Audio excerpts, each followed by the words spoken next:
Hello everybody, hello, happy Friday, everybody. How are we all doing today? Let me lower that down, there we go.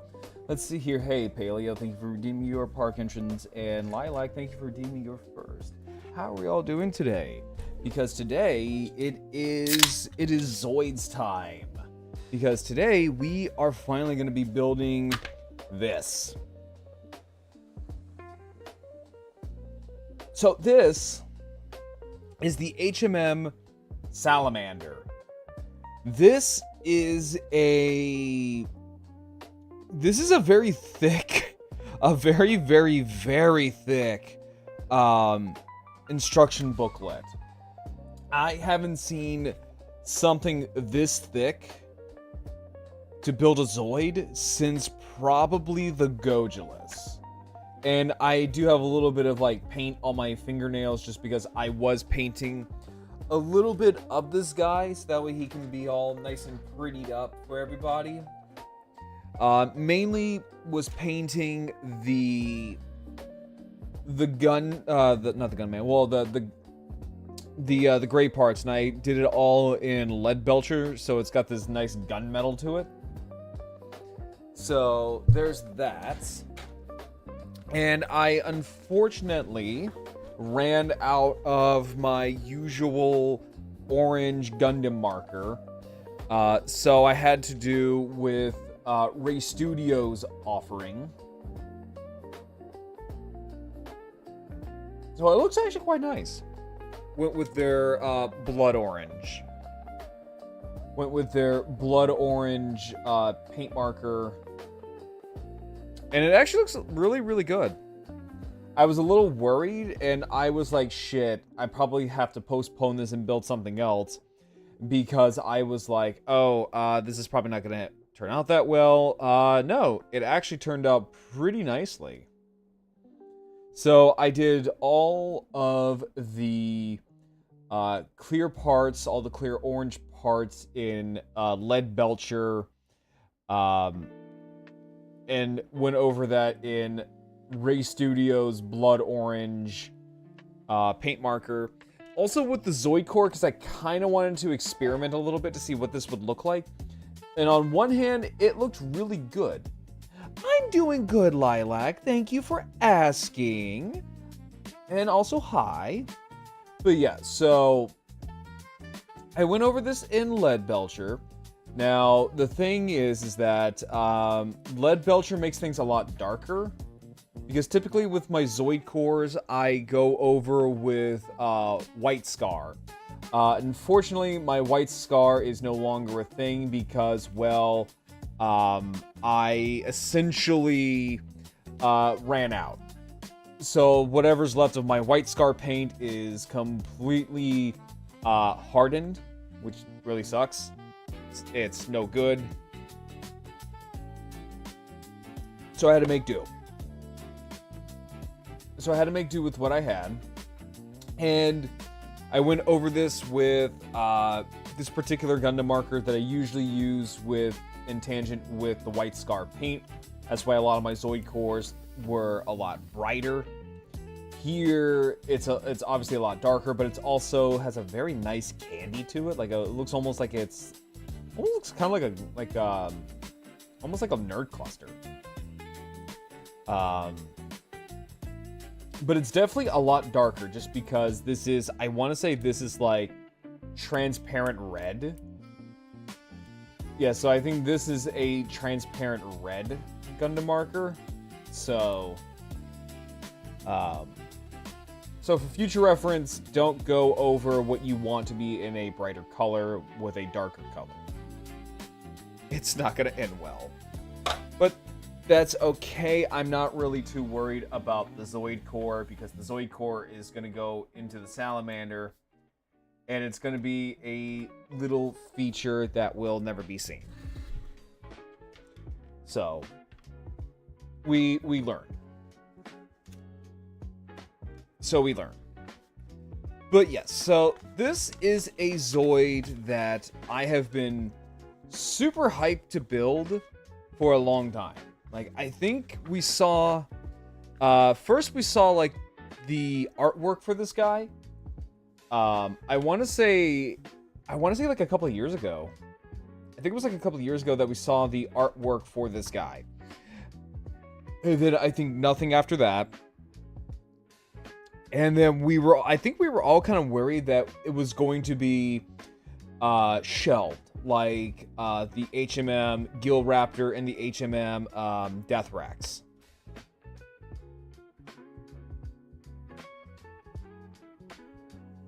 So, but he's finally here, and from what I'm seeing is that fans love this. Fans are absolutely loving this Zoid. And it's a giant Zoid too. It's very big. From what I've gathered is that when it's fully finished, it's going to be the same size as the HMM Gojulus. But this is also going to have the largest wingspan of any Zoid that has been made so far. Which is to be expected because lore-wise,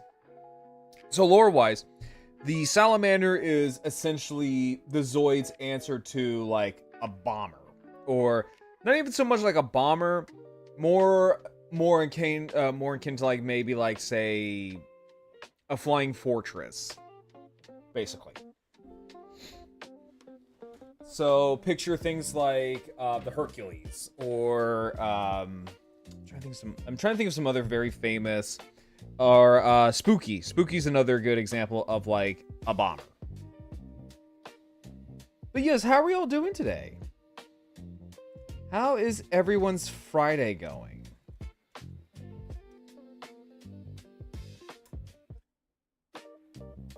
Alright, so let's go ahead and snip out. And to answer your question, Lilac, I'm doing very good. I hope you have been behaving today and you've been good. Because otherwise I'm going to have to put you in the corner. Alright, so we're going to set that off to the side because that's the beginning of the beak. And then... And also, this one's going to be a little bit of an oddity for me, just because normally whenever I get Zoids or model kits of any kind, I typically like to just panel line them first, then build them. But I'm going to save the panel lining for later. Oh, excuse me. And the reason being is that so on my throne, I put out some different types of like stuff to panel on your model kits. And I want to try to give those a shot. If anything, I'll probably go back on like Friday or something like that and just pick them out. But those are the things that I kind of want to try to do in terms of panel lining, because I want to kind of do something a little different. Yeah, I kind of want to do something just a tad bit different. And also chat, I have also taken the liberty of the night before, so I was getting ahead, and so I stayed up a little bit, and I was you can tell this is shows just how hyped I am for this particular Zoid. So I stayed up a little bit. Right, so I stayed up a little bit, and I meticulously alphabetized all of the runners, just so that way we don't have a mess to deal with.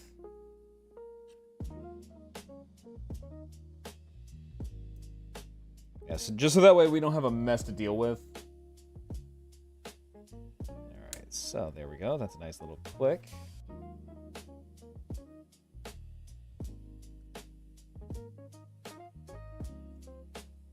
And I think this is actually like one of the first like straight up newer Zoid molds we've had in a while. In terms of like the HMM Zoids, I think this is actually the first like original like straight up just like newer like mold we've had, because everything else has been like a re-release or like a repaint. of an already existing Zoid kit. Let's see here. Just make sure that all fits together. There we go. Okay, so we're gonna set the core off to the side. So we have the mouth.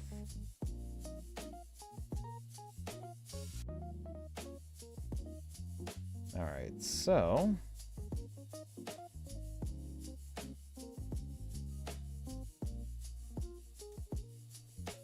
there we go. And I think this is going to be the flamethrower, because a giant mechanical pterosaur that also acts as a flying fortress isn't scary enough. No, this thing also has to have a flamethrower in it, aka whenever it wants to fly over, it can 100% violate the Geneva Convention. So, actually, let me see here real quick. So, how do these work? So...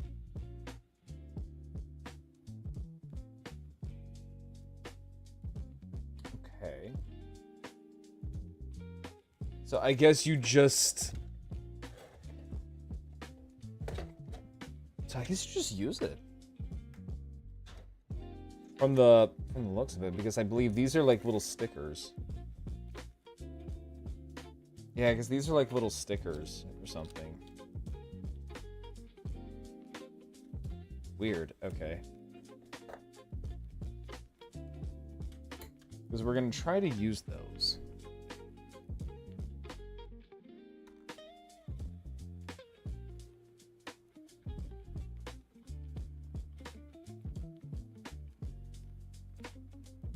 Alright, so...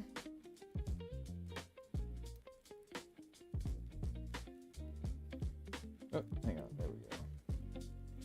But yeah, so like lore-wise, salamanders are basically just Z's flying fortresses. And this kit also does come with an extender to where you can actually mount the hyper cannons for the Godulus. So we are 100% going to be seeing things like the, I think it's like the Salamander Mark II, which is just a gold and blue version of this guy, which comes with the hyper cannons. And then, of course, we're also 100% going to be seeing things like the Salamander Bomber, which is another variant of the Salamander. But it also... so the Bomber, if I remember correctly, the Bomber has a lighter color scheme than the standard. So this is the standard Salamander, right? The Bomber is something that has a lighter color, has a baby, I think if I remember correctly, it's got like a baby blue type of color scheme to it, but it comes with the hyper cannons. So, okay. So, let's see here. Actually, you know what? We're gonna make this thing just a little bit fancy, because why not? Yeah, because why not? So we're gonna paint a couple of like these little greebles and stuff like that as we continue. Actually, you know what? No. We're not gonna paint that silver. We are gonna paint that. What color is this? What color are you? Yeah, okay, we're gonna paint it this color. I think this is the this is the copper. This is the copper color.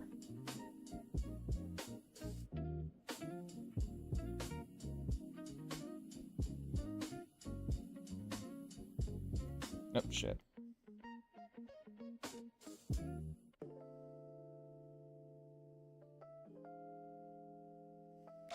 see here.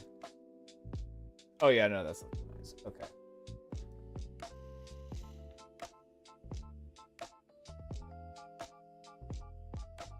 Alright, so let's go ahead.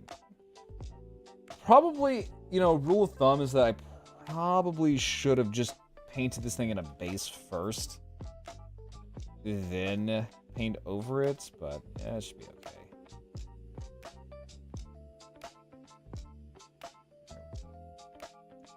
Hey, KZ, how are you doing today? How are you doing today?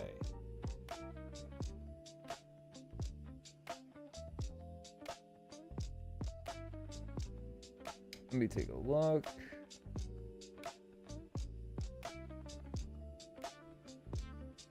Just kind of paint that. There we go. Okay, so we're going to set that off to the side so that way it can dry. Oh. There we go. So we just don't have anything to hold it, so we're just going to have to leave it like that. Because that is going to be... So that's going to be the... kind of like the canopy gun.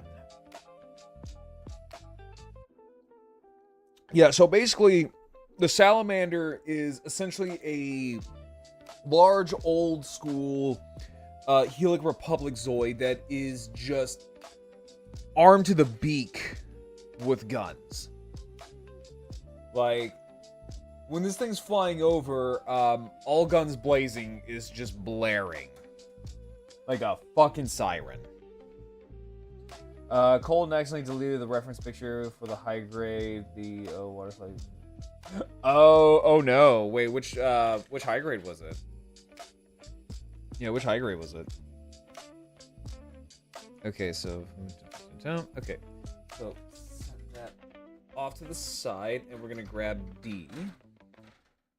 So I think this is so this is D. Okay. So we'll set that off to the side as well. Oh, excuse me. So we're gonna need D13, 2, and 3.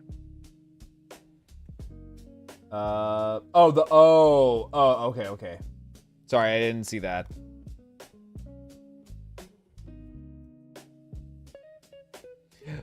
No, like that sucks. Especially like if you took like some really bomb-ass pictures of like the model kit. It really like sucks when you accidentally like delete the pictures. That's happened to me a couple of times.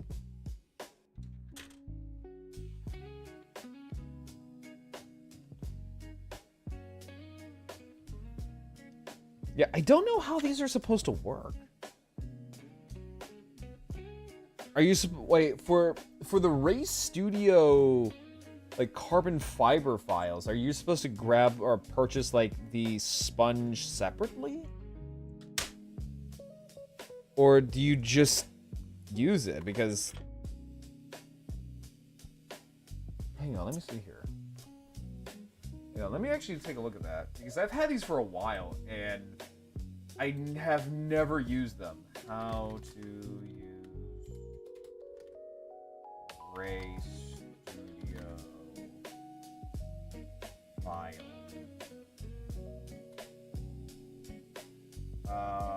Race Studio.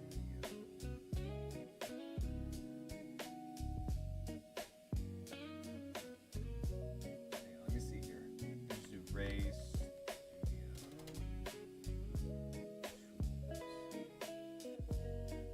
It's not my picture. I downloaded it. Oh, okay. I got you.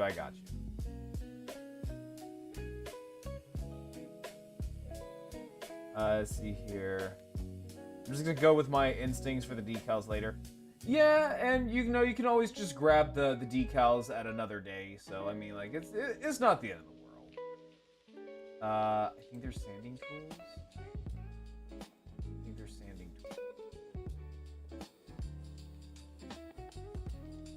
Adhesive sandpaper. Carbon fiber sanding tools. Yeah, here we go. No, you're just supposed to use them.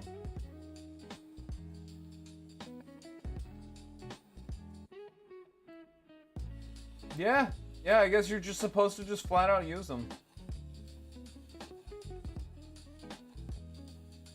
Yeah, Yeah, sanding board, free storage, stickers, sandpaper. Oh, okay, so you're supposed to... Oh, I get it. Oh, I get it. Oh, yeah, okay, I get it. Yeah, you are supposed to buy the sandpaper separately. Oh, well, fucking sideways. Oh, shit. Okay, so I know what I'm gonna be putting up on my throne, or I'll just go back and grab it, like, on Friday. Or, technically next Friday, but yeah. My poor little sanding file here is just going through the fucking ringer.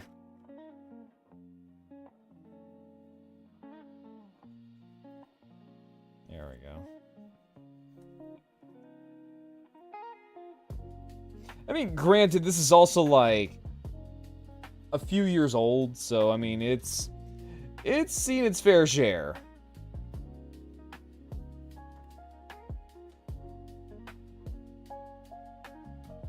Okay, so...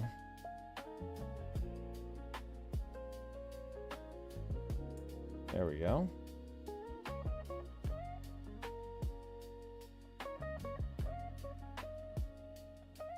Alright, so how's this gonna go?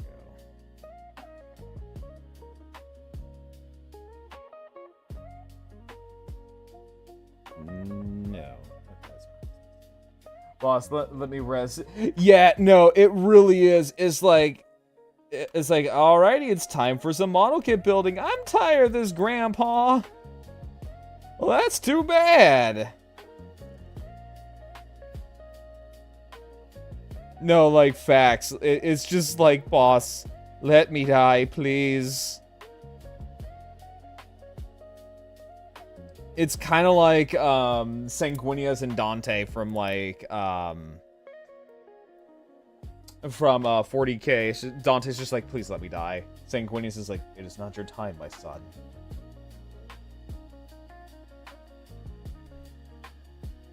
It is not your time, my son. There is still more use for you. It's like,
Yep. It was muted. Okay. Thank you. But yeah, no, so... Yeah. Was it muted this entire time, or was it just... Or was it just muted for just that one little thing?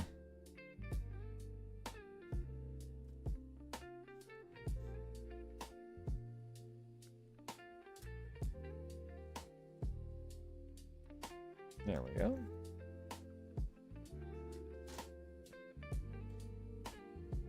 Okay.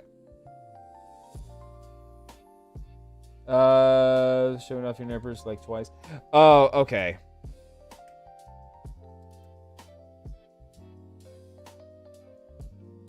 Yeah, see, I've seen you like showing.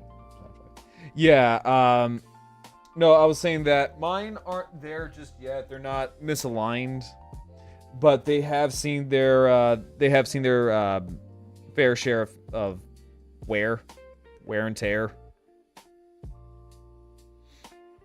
So it's about time to replace them. Which, ooh, damn. Which you can get all that stuff on HobbyLinkJapan. Which, by the way, chat, did you know that I'm an affiliate with HobbyLinkJapan?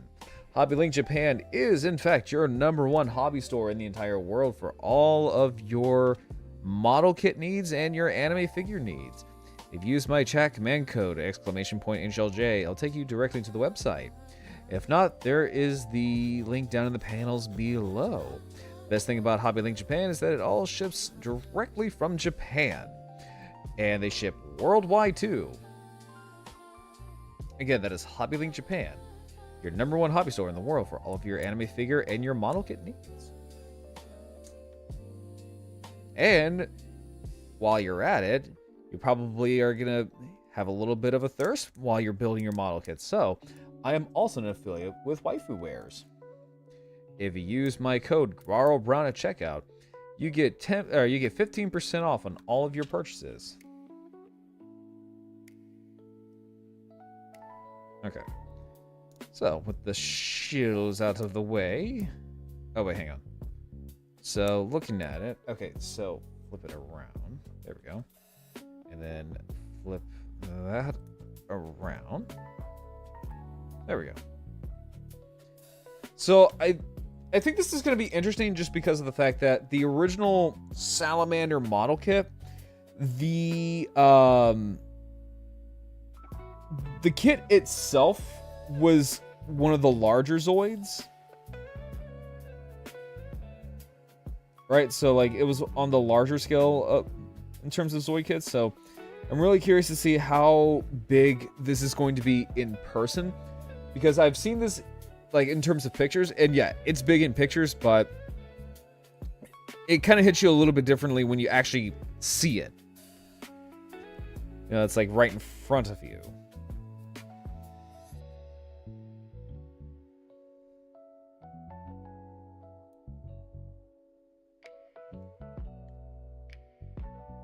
All right, there we go.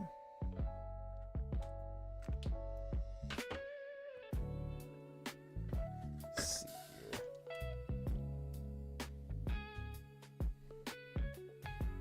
Oh hell no, I ain't gonna risk it for that biscuit. Oh, excuse me. Yeah, I'm not gonna risk that. I'm just gonna grab another Race Studio marker here. And I'm going to use silver, a smaller tip.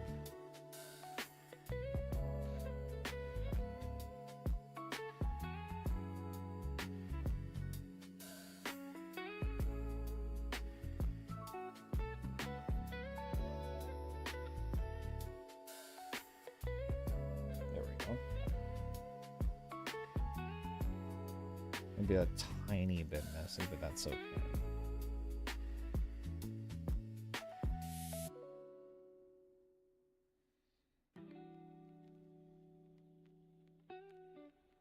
There we go.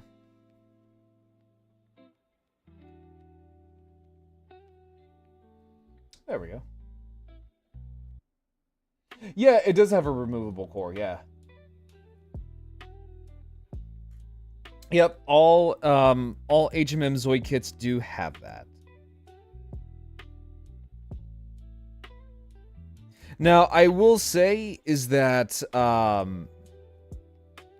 because it is one of the larger Zoids, it is going to be a lot on the pricier end, but honestly, I think it's worth it. But then again, that's also just me, because I am also like a diehard Zoids fanatic, so that's also why I'm just like, you know what, I could stomach the price.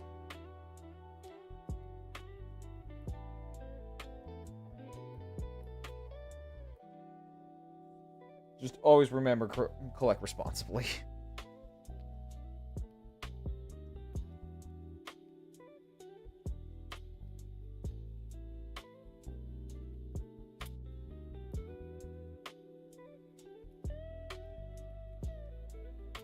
So the Salamander, so fun fact is that, the Salamander here, it's actually one of the first, if I remember correctly, it is one of the very first larger Zoids. So it was released in the 80s, along with,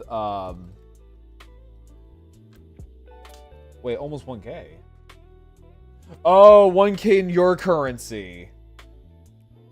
Okay, I got you. I was gonna say, I'm like, nah, like over here in the States, it's like, I mean, granted, it's nothing to sneeze at, but like, it's about $200. Almost $200, give or take. But yeah, currency is a lot different in other countries, so yeah, your mileage may vary, but again, it also just depends on how much you really want it.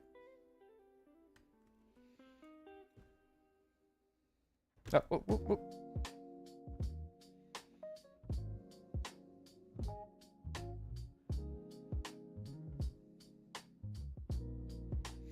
Like, for me, when I saw this guy, I had to get him.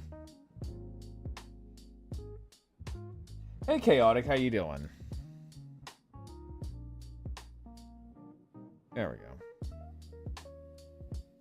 Let's go fill in the little vents. Because we're going to make our Salamander all nice and pretty.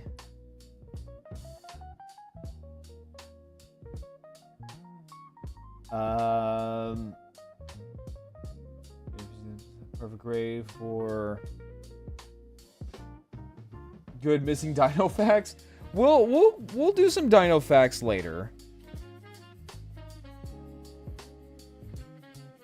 Especially since lately there have been a few discoveries, actually. We have a new guest in the park. Also, Chaotic, thank you so much for becoming a park guest. Thank you. How are you doing today? But yeah, no, we will talk about some dinosaur stuff. Because typically we do. Typically we do have some, we do like to talk about some dinosaur stuff. But yeah, so there have been a few discoveries lately, actually. I heard T-Rexes are so different. They are. Like, so, I mean, like, if you really want to go over dinosaur facts. So, the thing with Tyrannosauruses is that they are absolutely terrifying. Like, the real animal is so much more terrifying than what we get in the movies. Because in the movies, basically, what we got in the movies are just monsters, right? But Tyrannosaurus, as a whole, as a species,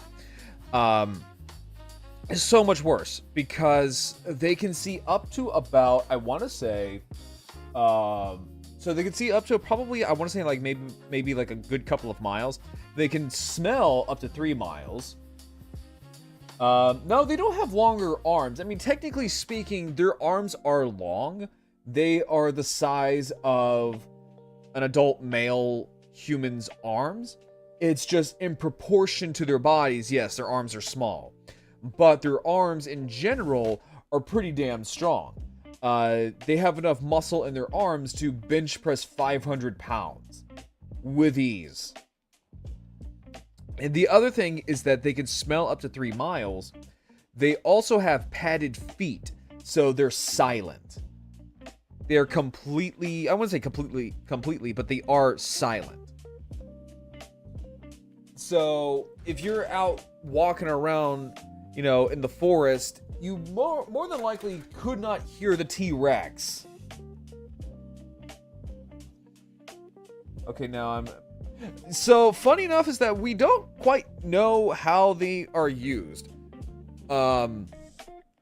Some people like to theorize that Tyrannosaurus arms are meant for like doing push-ups, but they sadly cannot do push-ups because of how their arms are not their arms, but their hands. Even though it's so heavy. Yeah, exactly. So, let me actually pull up a good example here. Let me pull up a good example. Because I do have this lovely lady up here. So, this is Rexy from Jurassic Park, right? So, this is Rexy. Hang on, let me move the salamander image off of my screen here. There we go. Okay, so this is the Jurassic Park Rex. So this is Rexy. So this is basically what you would call like a movie monster interpretation of a Tyrannosaurus Rex. So in the movies, Rexy's hands are positioned more so like this. Like, you know, like you could push up. But in real life, they would be prognated into a clapping motion, like a bird. Because, well, birds are dinosaurs. The other thing, though, is this head here. So this head, so in the movie, her head is also, hi Tear Sheet, how you doing? It's good to see you. So in the movies, her head here is what we would call shrink wrapping. So what it is that it is essentially the skin kind of molded around just the bones of her noggin. But in real life, she would have a lot more, her face would be fatter, basically. It would be a lot more chunkier because she's got a lot more muscle. Because all throughout here is just nothing but raw muscle. The other thing, though, is that her teeth in real life more than likely would have lips. So this would all be covered. So, and then the other thing, like, vision based off of movement is complete utter bullshit. Like we just previously mentioned. In fact, actually, her entire frame here is shrink wrapped. Now, I've seen a T-Rex, Planosaurus. Yeah, no, I have that kit. It's really good. It's a really good kit. I actually painted a little card myself. Because it actually has parts to where I can actually do that. But yeah, so basically, her whole body here is just shrink wrapped. So this is just basically all of like skin basically is wrapped around. God, my dogs are going nuts tonight. Hang on real quick. Let me silence them. Hang on. I'll be right back, guys.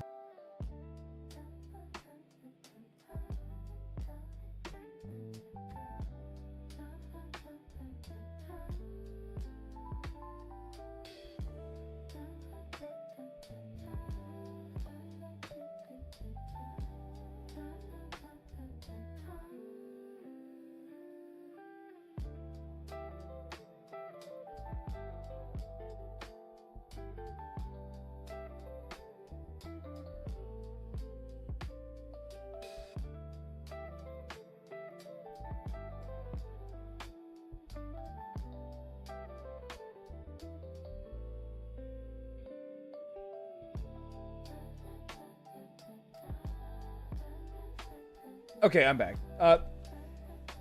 Thanks for what? Thanks for what? But as I was saying, though, is that so basically her whole body is shrink wrapped. So in real life, the real animal would have a lot more muscle to her. Like, pound for pound, T-Rex is almost entirely muscle. And like I mentioned earlier, her feet, now granted also this toy has a lot, the feet are a lot bigger than what they need to be because that's just how the design is. But basically, in real life, her feet would be padded. So you basically would not be able to hear her coming, but she can see you before you see her. Now, the other thing that's really terrifying about T-Rex is that there's been a lot of fossil evidence that show that Tyrannosaurus Rex hunted in packs, more than likely as a family. Now, when it comes to dromaeosaurs, so things like, say, Velociraptor, we have never once seen fossil evidence that show raptors hunted in packs. But T-Rex we have.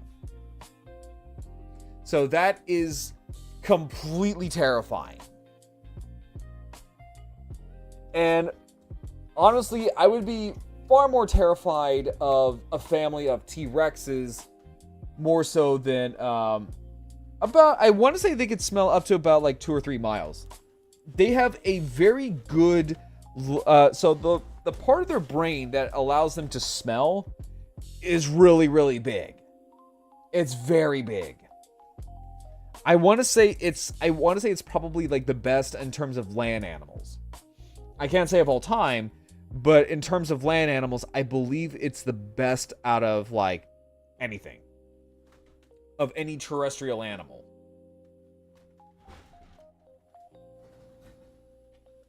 And the T-Rex has been now this has also been something that's been kind of going back and forth about Tyrannosaurus Rex, is that how fast are they?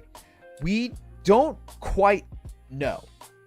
We don't exactly know how fast they are, but it's theorized that they could run to about anywhere between a slow speed of 15 and a top speed of 25 miles an hour.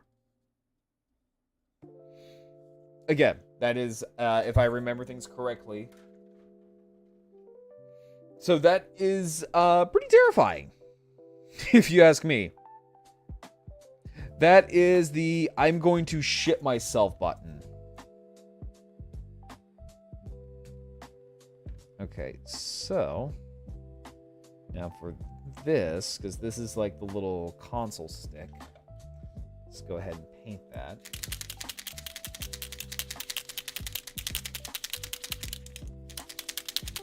Go ahead and paint that real quick. But like in terms of like recent dinosaur discoveries, now we have one of the most controversial dinosaurs actually finding itself a home, that being Nanotyrannus, which was last year, where Nanotyrannus for the longest time was considered invalid, and in fact all specimens of Nanotyrannus were considered to be a juvenile specimen of T-Rex.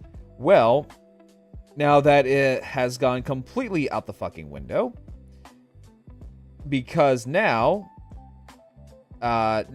we know that Nanotyrannus is its own separate animal. Fossil evidence such as the dueling dinosaurs, where it was theorized to be a couple of juvenile T-Rex hunting down a Triceratops. Well, it turned out that those two juvenile T-Rex turned out to be full-ass adult Nanotyrannuses trying to hunt down a Triceratops. Which also further shows that, yes, Tyrannosaurus, or at least Tyrannosaurids, do hunt in packs. Which gives credence to, oh shit, that's terrifying.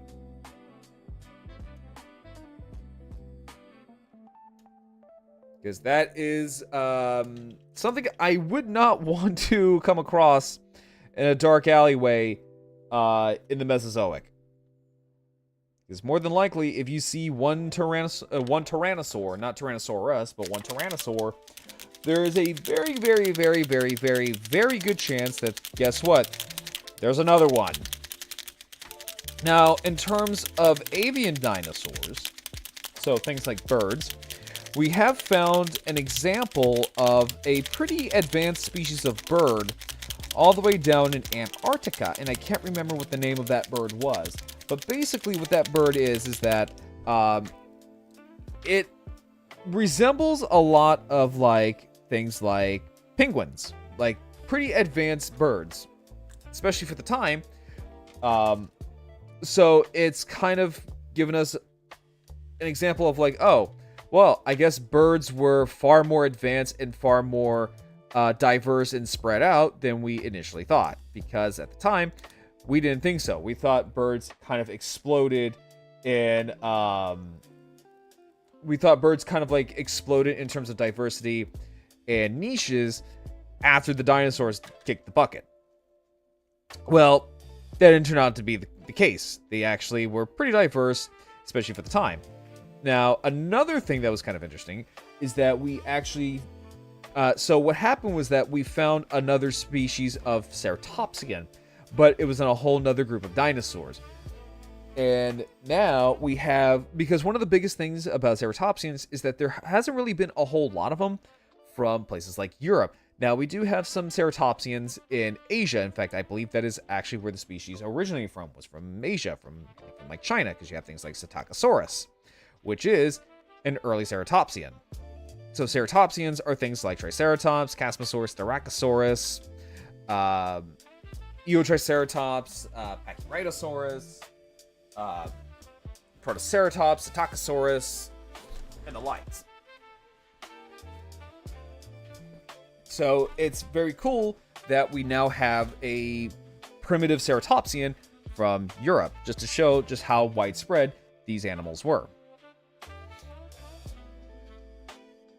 I'm glad that you like my dinosaur yapping to be very cozy. A lot of people seem to like that. Let me see here.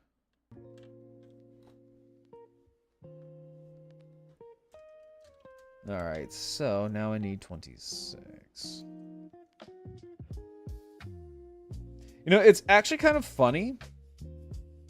It's actually kind of funny because I originally actually wanted to start off my content creation journey as like a podcaster. Like, true story.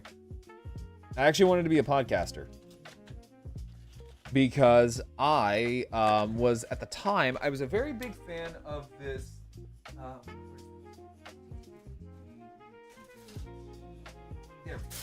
So at the time, I was a very, very big fan of this Transformers podcast called Transformations. No, not Transformations.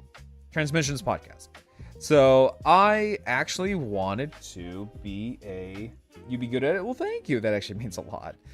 Because I actually, fun fact is, and I've told this a few times on stream, but I actually used to do radio work for my local college radio back in the day when I was a lot younger. Yeah, when I was a much younger dino. But yeah, so like I wanted to start up a podcast, and it was going to be called Let's Talk Nerdy, or I think it was. Well, I kind of bit-bopped around the idea of it calling it either Let's Talk Nerdy or Talk Nerdy to Me. It was going to be one of those, and it was going to be with me and a couple of friends of mine, and so that didn't go through, right? So that didn't go through, and then I was just like, okay, well, shit, what do I do now? So yeah, no, like here I am. Yep, there we go.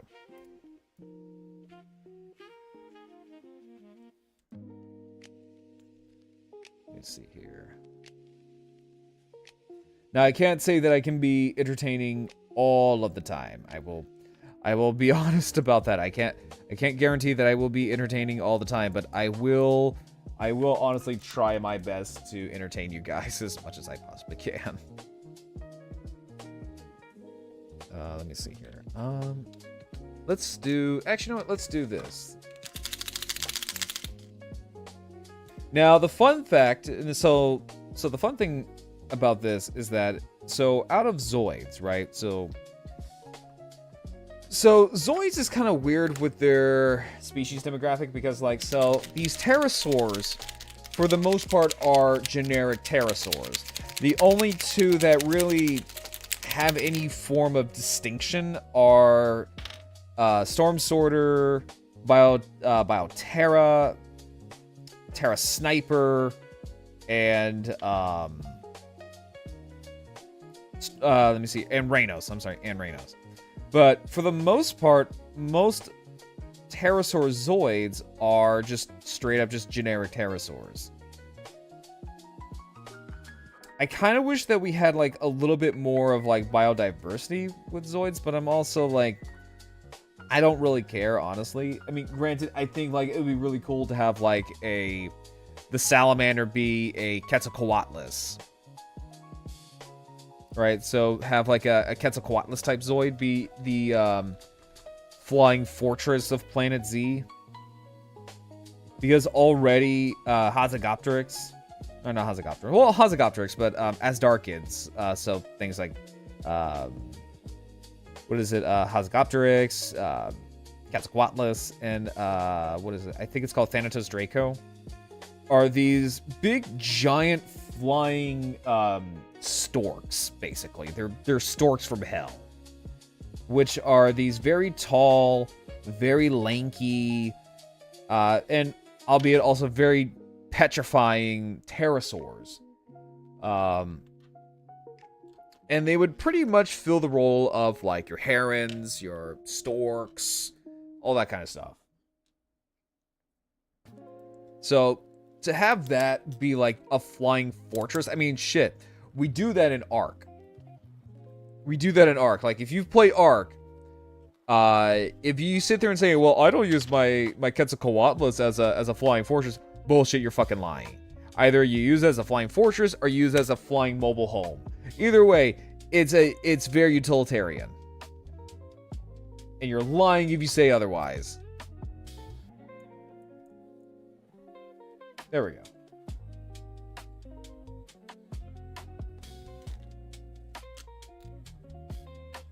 Let me do this. There we go.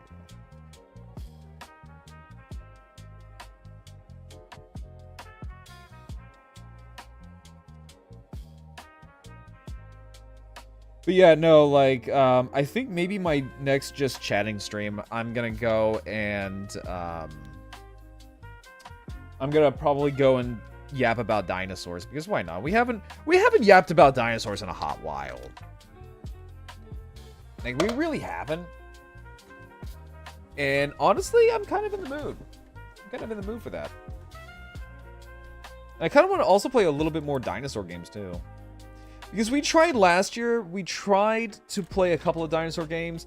One of those made me fucking rage quit because it was so bad. I hated Claude. It's one of the few games that just full on made me rage quit on stream. Just for the fact that it was just complete bullshit.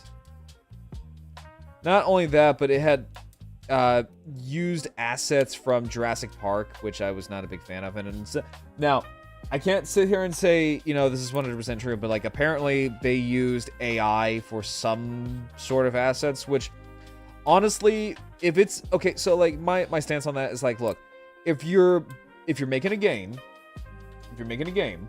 and it's an alpha build, and you need things for placeholders, that is okay. But if you are making a game and it's like, you know, finished and all that stuff, la-di-da-di-da, you know, and it's ready to be shipped out, and you're still using AI for assets and shit, yeah, no, get the fuck out. Get the fuck out with that. But again, stuff like alpha build stuff, okay, sure. Especially if you're like an indie, sure, I get it. But some of the stuff, it's like, bro, did you even try? Because things like the Therizinosaurus from Jurassic World was in that game. The T-Rex was just straight up Rexy. I want to say the raptors were just straight up just the raptors from Jurassic Park. I think like with some bit of tweaking here and there. It was a little ridiculous. Which, oh wait, I just got an idea. My brain's working. Ooh, my brain's actually working here real quick. Let me see something. Let's do,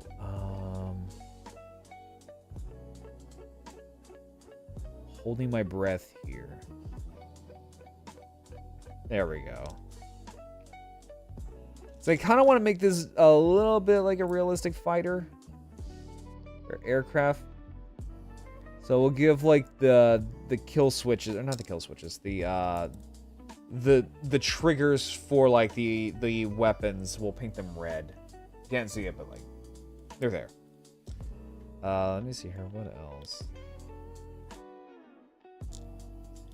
Just see if I could just claw that open without fucking anything else up. Let me see here. Do I have anything else that I could probably use?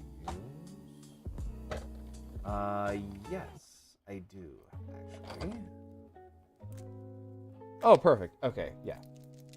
So let's get a little bit of race view. Again, a feature you're never really going to see. A feature that you will never really get to see, but I want to put a little bit of extra, do a little bit of extra here just because. It's a new Zoid, and I really, really want to make this thing nice and pretty. Sorry, I'm just kind of holding my breath.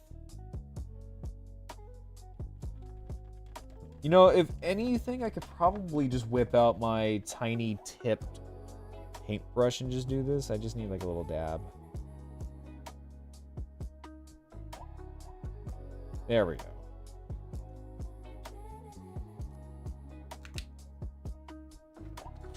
And then we'll grab maybe this for like this.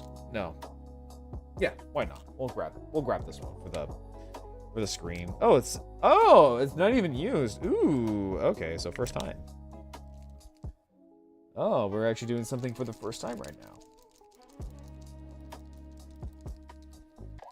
Also, I just realized we are just now in ad break baby jail.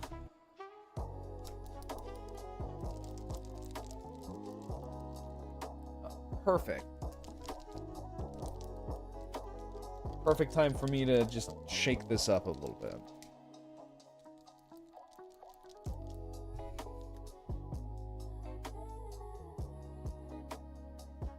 And just kind of dab it until color comes out. There she goes.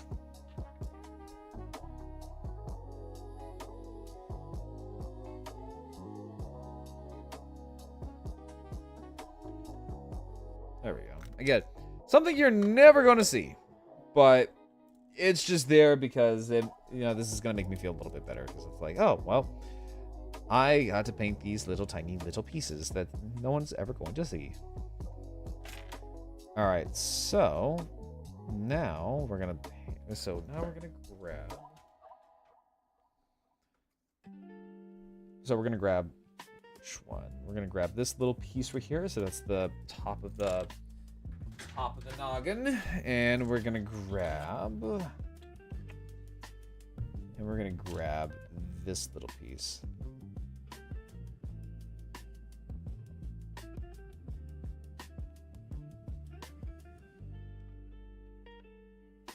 I was gonna say, the next time we're gonna talk about dinosaur stuff, I really want to talk about sauropods because I think they're fascinating.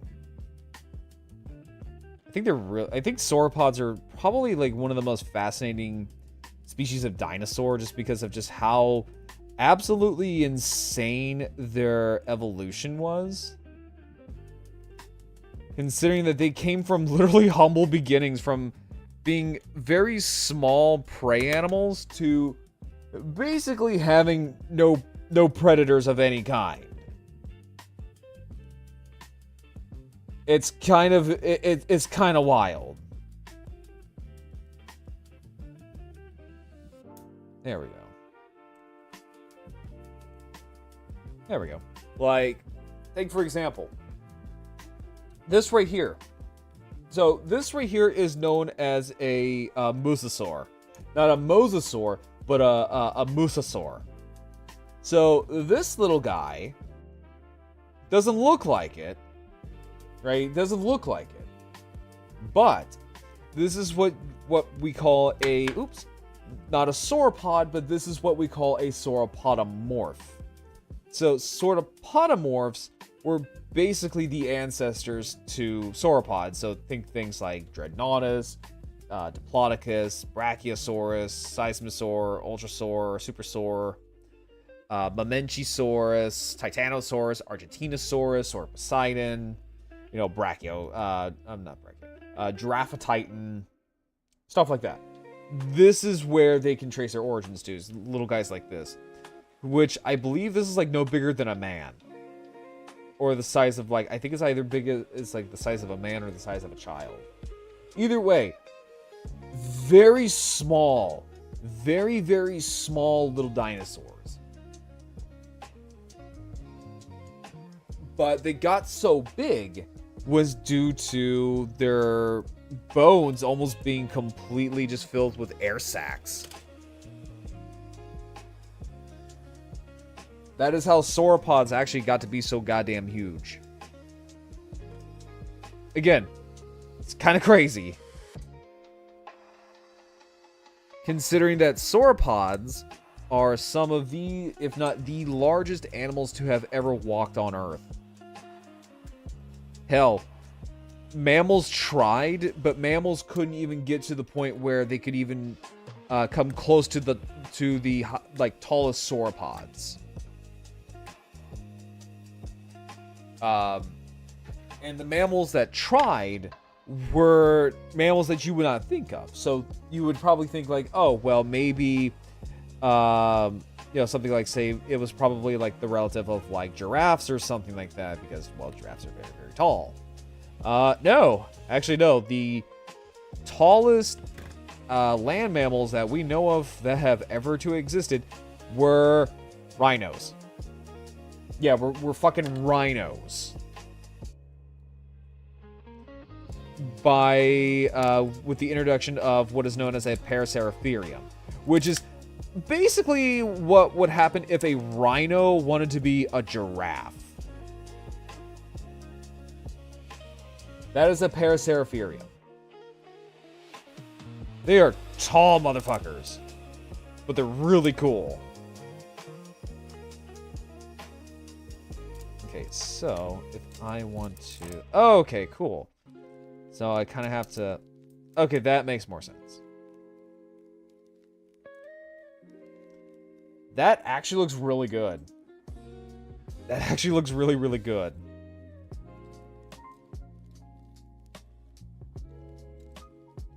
So this thing kind of solved one of my... or answered one of my worries about this kit, which is the little guns on his beak there.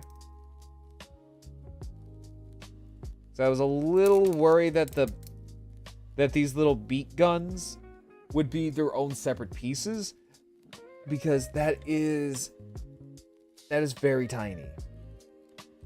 So no, they're actually like a molded in piece, which, oh, thank God.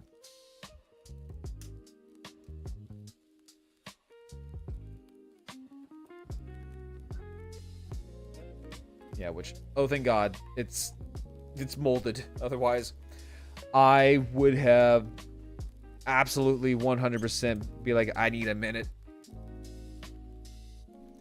to scream into the ether.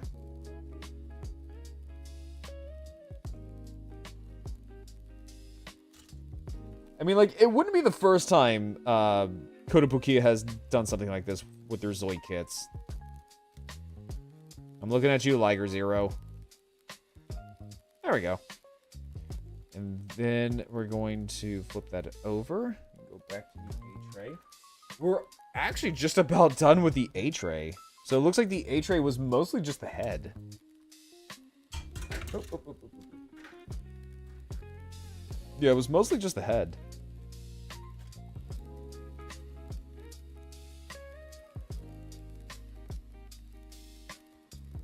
So flip that over. Probably need to glue that in. Just. Oh, thank you, Ki. That means a lot. Thank you, thank you. You're so sweet. Thank you. Okay.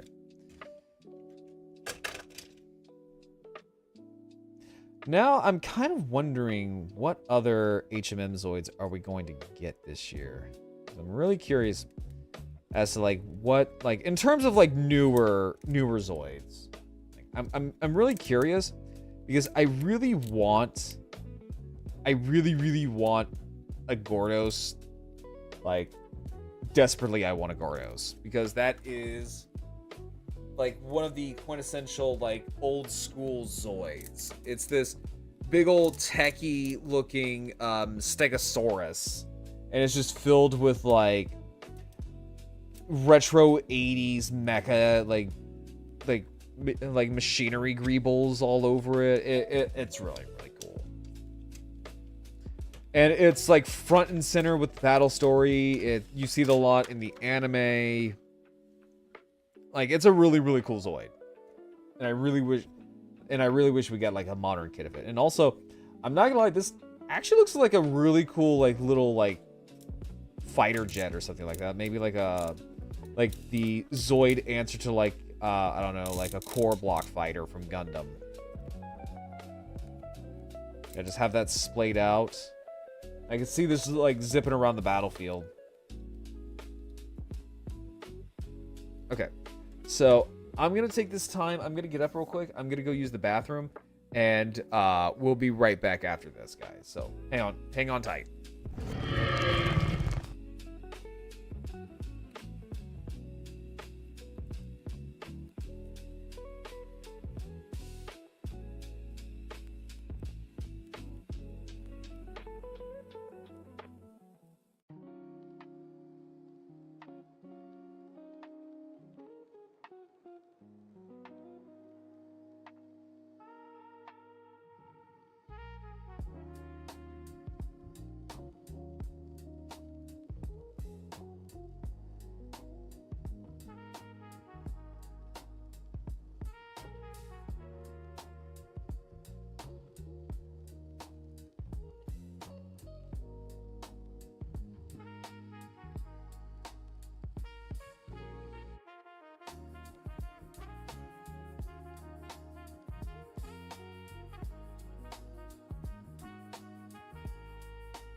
Okay, I'm back.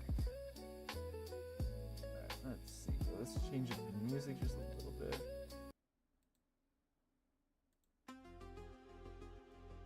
There we go. Something a little bit on point for tonight. Okay. There we go. Ah! You get to see my horrible body. There we go. You don't want to see that. You want to see the sexy dinosaur man. You want to see the sexy dinosaur man talk about dinosaurs and Zoids and stuff. No, like, in terms of my dieting, I've actually been doing pretty good. I did kind of fall off a little bit tonight just because, like, I have been having a hankering for potatoes. I can hear my fucking German half just blitzkrieging into my soul. Just like, no, like, I genuinely had, like, a hankering for, like, some potatoes. I was just like, you know what?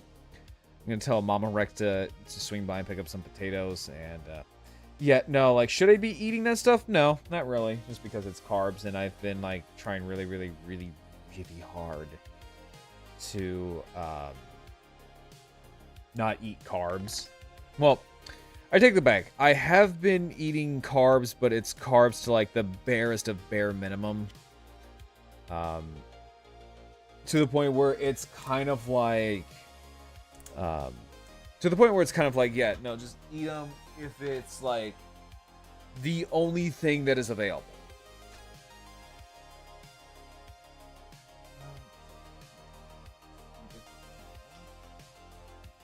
Where is you? I guess where we had tea over here too. Shoot.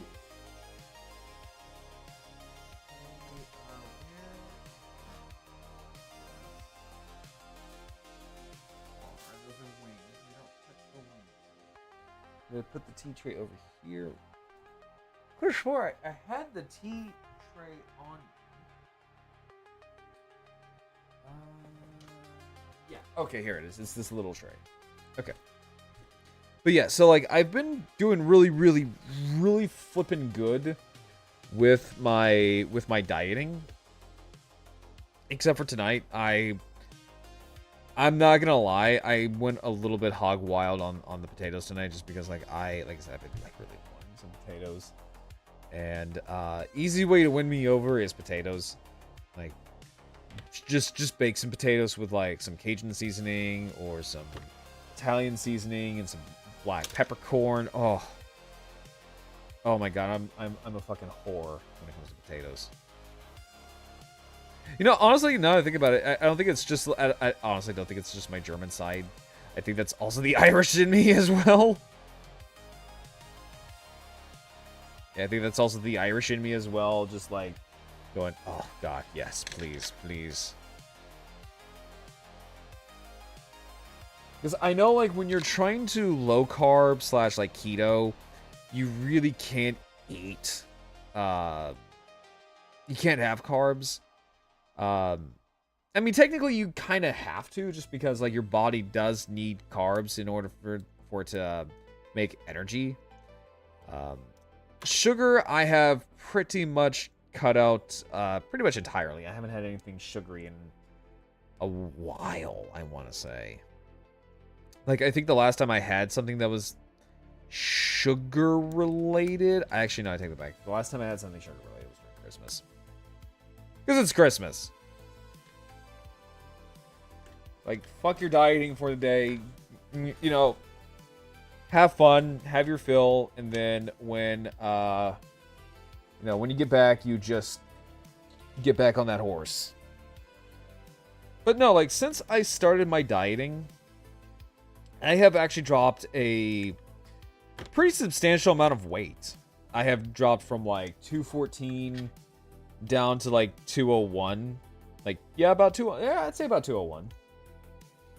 But the thing that I have learned is that like once you cut out carbs and stuff like that, your appetite almost completely changes. Like, I kid you not, I only eat like maybe twice a day. Yeah, I only eat like maybe like twice a day.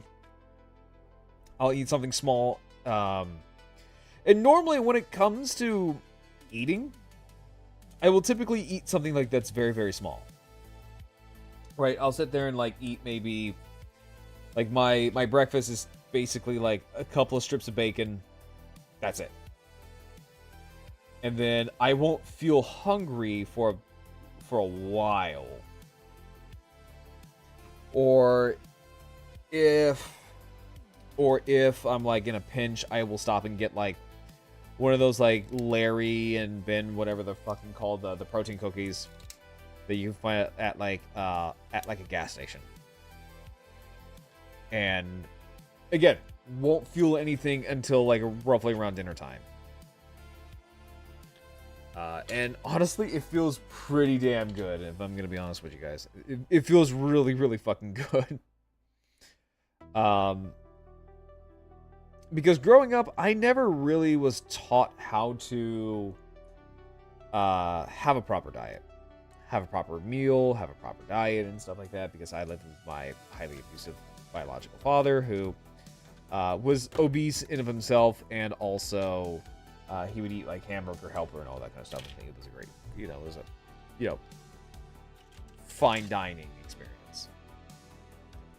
So I never really got to have like a parent teach me how to eat properly. So now that I'm, living back with my mother again, it's been a great help,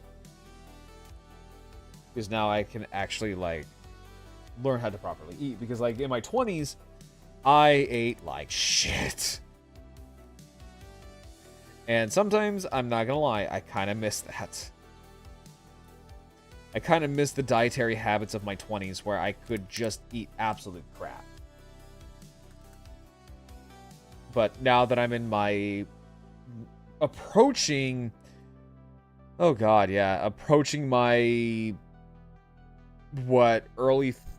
mid 30s. Yeah, approaching my mid 30s. I am learning very quickly that whatever you put in your body, it's gonna hold on to it like a fucking vice grip. Right? Like, it's gonna hold on to it like a goddamn vice grip. So I kind of have to be careful about what I eat now. And also, so this is also going to be funny, because like this is also like an attribute of like my weight gain as well, was that during, I want to say it was 2024. 2024. And World of Warcraft came out with this trolley candy campaign, where you would basically get like a exclusive mount in World of Warcraft, based on like what kind of candy you get. And a couple of friends of mine wanted the they both wanted the mount that came with the trolley gummy worms. So I basically was just buying, pack after pack of those fucking things, just so that way they can get the mount. Because it's like, look, I'm not gonna throw this shit away. I'm gonna fucking eat it. So, yeah, that was a pretty big contribution as to why I gained a lot of weight during 2024. Like, whenever I tell people, like, I will do things for my friends, I literally mean it, even if it's at the detriment of, like, my own fucking body. And the thing is that, I don't know if they will be watching this, but, they never knew that. They never fucking knew that. They just know that I got them the mount. They both just know that they got the mount, and that was about it.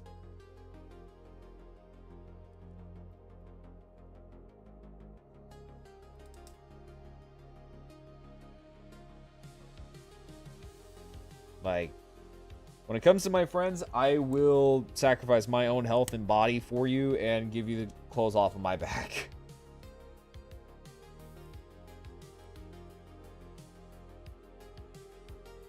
So we're building what looks to be the neck. Which is funny because in the original model kit, this thing was like a really weird little noodly neck made out of... It looked like a ladder. Like, on the original model kit, this thing looked like a ladder. What is this? This is C. Okay, so we need C4 and C5.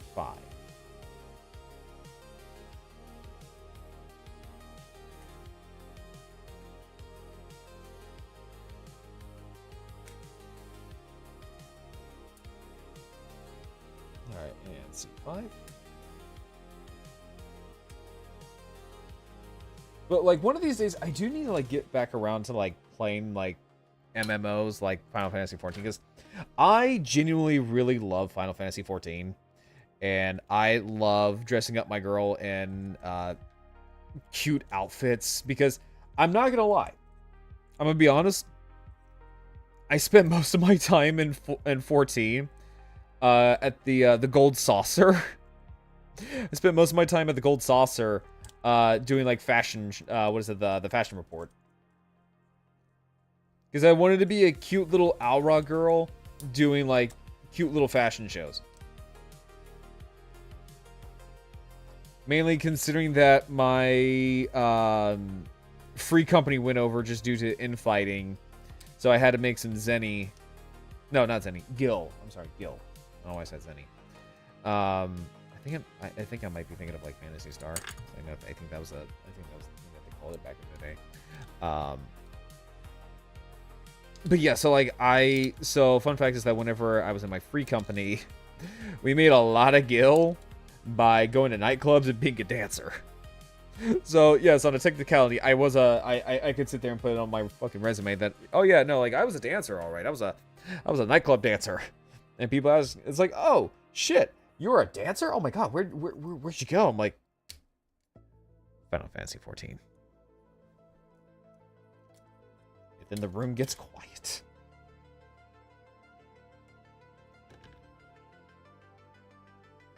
Let's see. Like, we didn't catfish anybody, but we just basically just showed up and danced at like free company, what I think they were called. Yeah, they were just called like free company houses. Yeah, they were just called free company houses.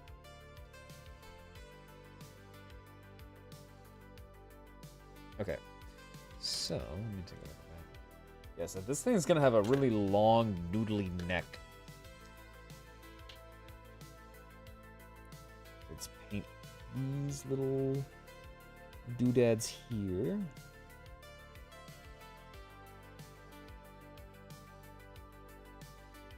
I will say this though, because speaking of Final Fantasy 14, it's kind of, I mean, like, at first I was smitten by it, but then, like, the more and more I looked at the mount, I was like, I don't like this. The T-Rex mount. The more I looked at the T-Rex mount, I was like, ooh, I don't like this. Because, like, okay, so, like, it looks very anorexic. It looks very, very anorexic for a T-Rex. Like, we're not even talking, like, shrink wrapping, okay? Like, this thing's just a full-blown, like, anorexic monster. But to this day, I still love the little guy just because, like, it was the mount that got me into that game. And honestly, I don't regret it because, one, I love that mount. I was over the goddamn moon when I could finally get it without grinding and questioning my life choices in anima. I could just buy it with tombstones. But yeah, it was the mount that got me into Final Fantasy XIV.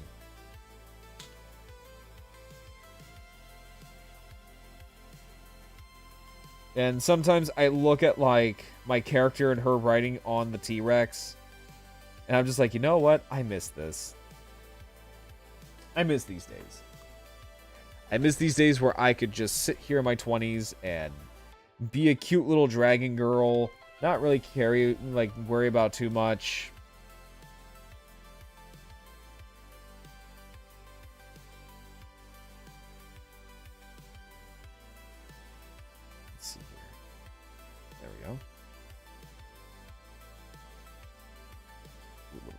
touch-ups.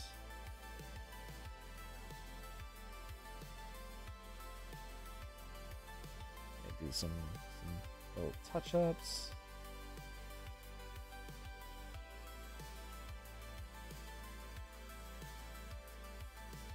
Let me see what else. You know what? You know what? Actually, hang on. Let me see. Let's do.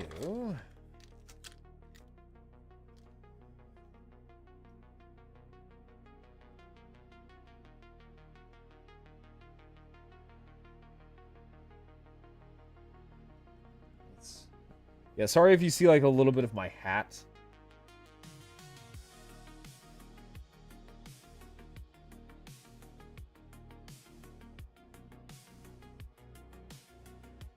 There we go. Because I am wearing my U.S. Army hat.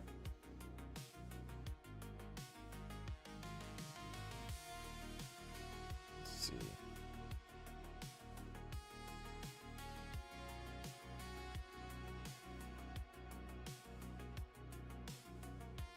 Because I can't wear my I can't wear my veteran hat anymore. Well, I can wear my veteran hat. Just in 14 years, I can wear it again.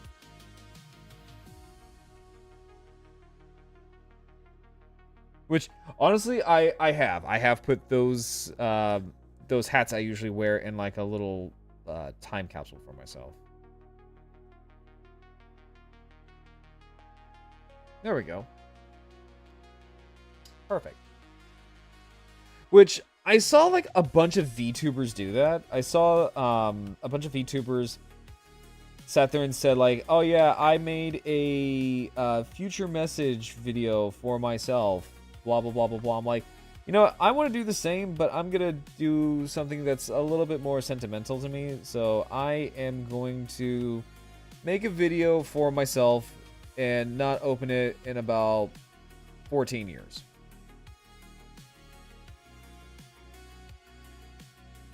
Yeah, not open it for about 14 more years. So, that's going to be fun. I don't know where I will be in 14 years, but hopefully, you know, I'll be around long enough to actually see this. Okay, so we're going to grab this little doodad. Also, chat, you know what's really fucking, like... You know what's really wild? We now live in a world where the first ever VTuber Fortnite collab is here, right? Like, we now have an official VTuber collaboration with fucking Fortnite, right? With Fortnite. And it is with Kizuna Ai. Like, that is wild.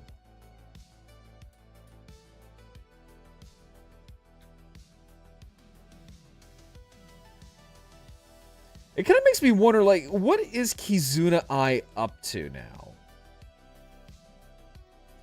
Because I haven't seen, like, a single video of hers since, like, I want to say, like... Oh, I don't know, like 2015, I want to say? 2015? No, 2016, I think. Because I think that was like... I want to say that was like... the year of like Kizuna. Right, because that's when... Because that's like when, what, VTubing like exploded, right? That was like infancy VTubing, right?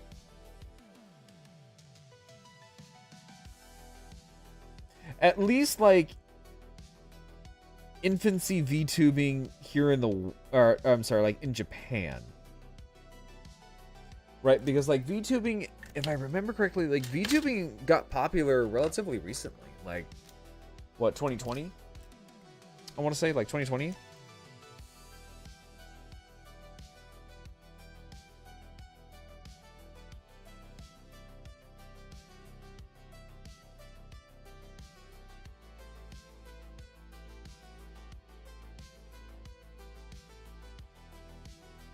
Like, that's just so wacky for me. Like, just to think about that, going like, you know, VTubing has been around for like, what, nearly, I want to say 10 years, right? Like, about like 10 years, give or take, right?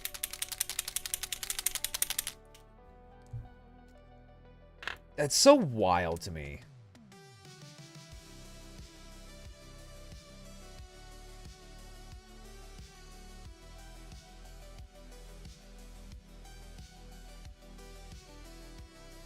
Yeah, that's so wild to me to think about. That VTubing as like a medium has not been around, or I should say like has been around for a bit, but like in the grand scheme of everything, not that long.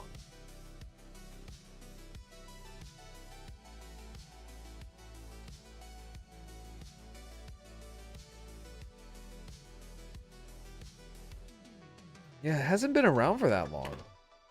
But yet now it's like it's like what the genie's out of the bottle, basically. You can't put it back in. Like, VTubing is here to stay. Well, as far as we know, VTubing is here to stay. I don't know of like how long it will stay, but it's here.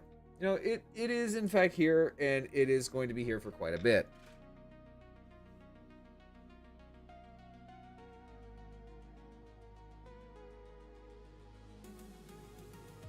Yeah, it's just so interesting to think about.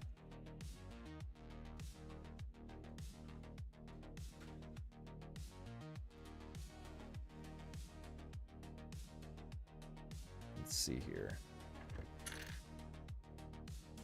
So I need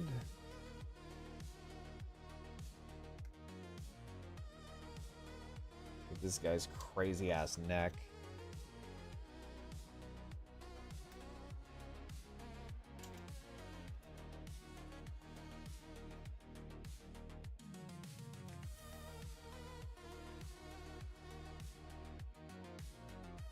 But like, what is, like, honestly though, like, honestly, like, what is Kizuna Ai up to these days? Because, like I said, I haven't seen any of her stuff in a long time.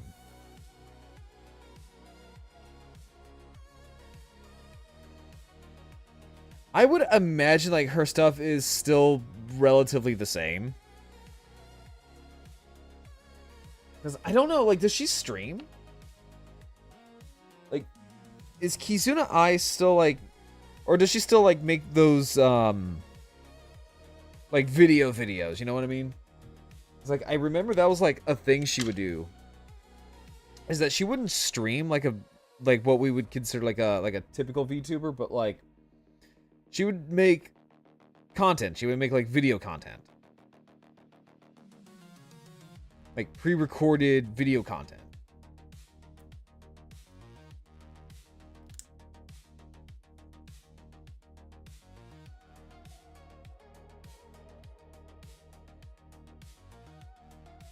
Okay, so I'm gonna take that.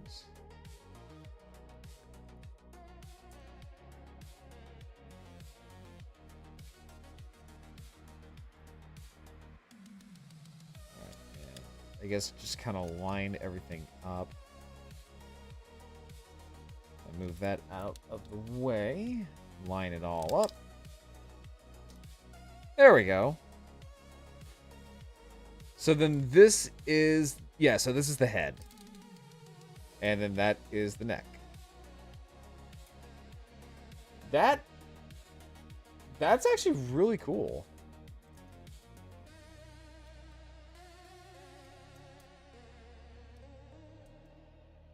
Yeah, no, that is really cool. Now, I don't know if this is going to be like my top favorite HMM Zoid, because that's still, that honor still goes to Gojos the Ogre.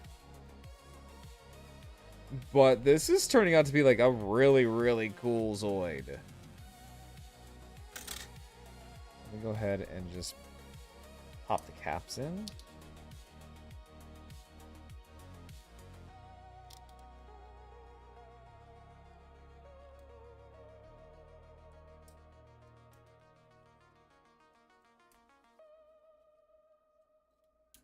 Yeah, that is looking really good.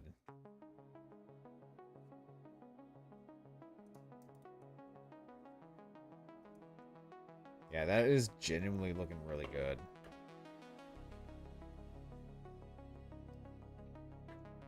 Okay, so flip it around. So I need C8 and E3. So this is going to be like the throat.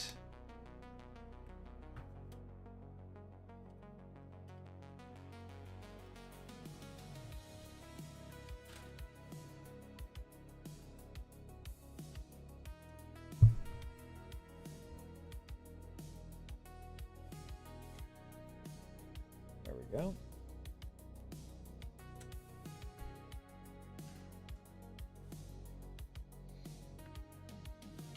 Okay, so that is going to go in like so.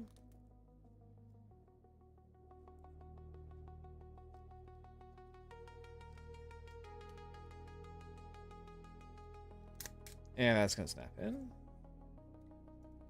Sweet. So we now have the head and neck assembly done. And that looks pretty freaking sweet.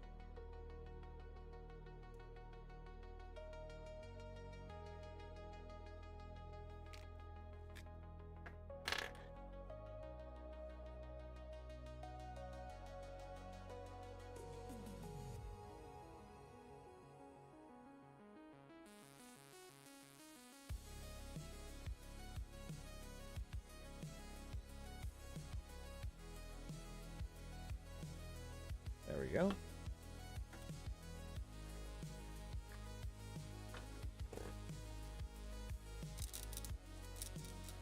There we go.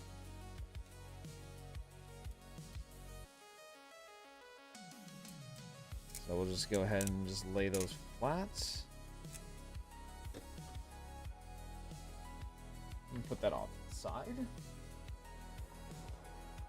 Oh, my back. Oh. Oh, God, yeah, my fucking back.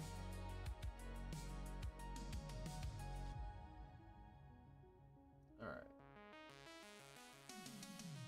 Let's see here. Oh, damn. But yeah, no, that is just crazy that we now live in a world where there is a VTuber collab in Fortnite, and I'm actually kind of surprised.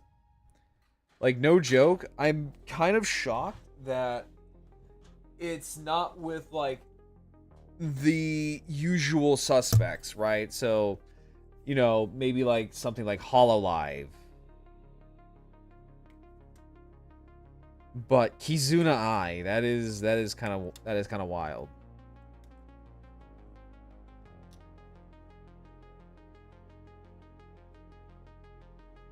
All right, and then G1, because this is the core housing unit.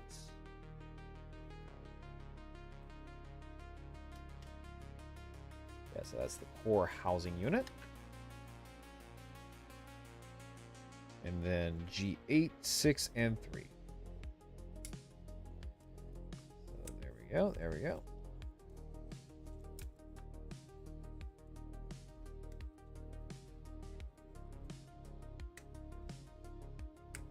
And there we go.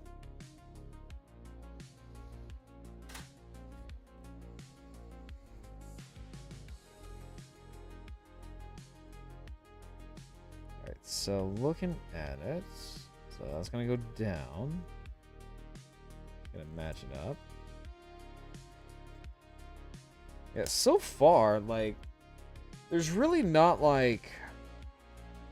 So far, there's not really like a whole lot of pieces that really require to be glued down, as far as I'm aware of. Well, granted, I also painted these pieces before I assembled all of them, so you got that going in. But yeah, so far you don't really have like a whole lot of like pieces that really demand to be glued in unless you really want to. So normally there would be like at least 5 or so pieces that just are like, yeah, no, you're going to be the problem child, so I'm just going to go ahead and just glue it down and save me the trouble. But no, like, this is so far like a pretty decent kit.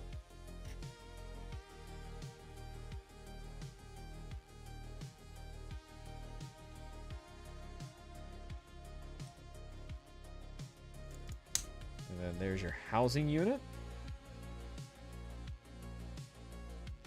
Which that is pretty nice. Kind of paint that.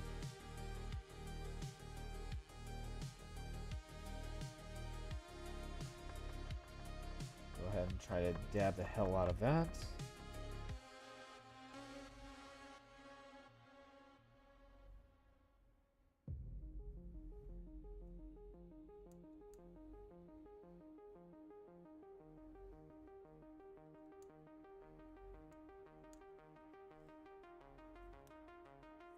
There we go.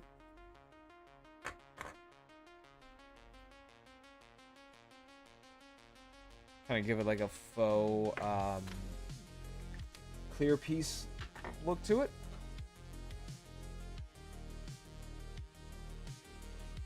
No, speaking of which, so I need J. J.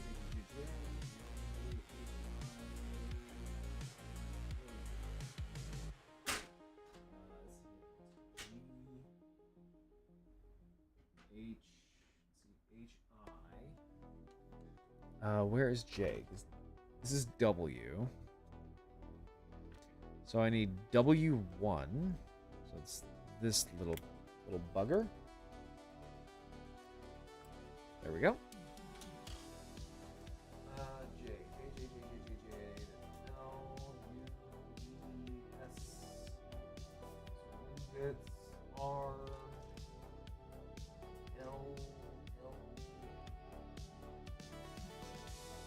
What does J look like? Okay, so that's J. Hey Ash, how you doing? Welcome in. Let's see here. I'm trying to find the J tray. And the funny thing is, like, I had this all alphabetized too. So let's see. H G H I J. Here we go. Found it. Found ya. Mia's, welcome in. How you doing today? So J5. So it's this little piece. Right now we are building. We are building the HMM Salamander. A Zoid that I've been very hyped for a while. I finally get my hands on this thing.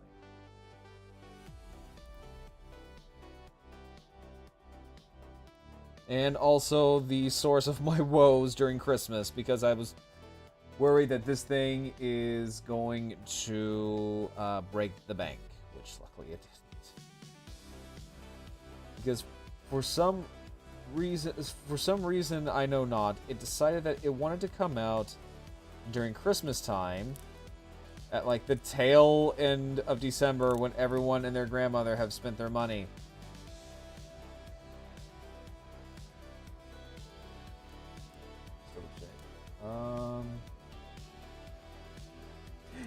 Yeah, no, like, this is something I have been, like, waiting for a while.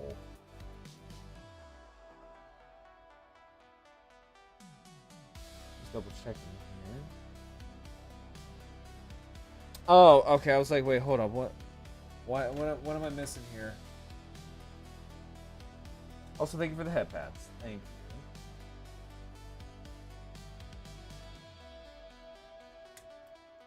But how's your day been going so far? Yoink that out.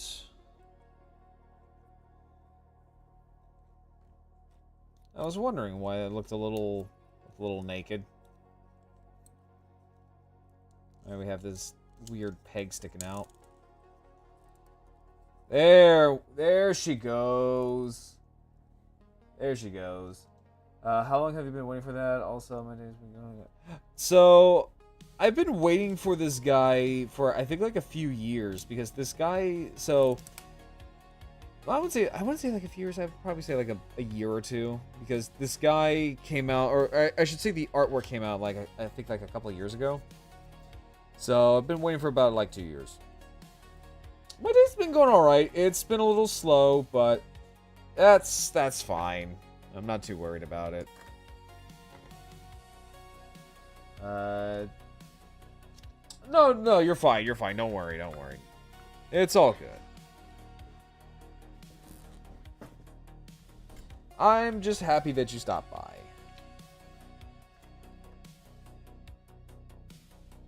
Alright, so set that off to the side. So that is our little core housing. Maybe go ahead and just gonna go ahead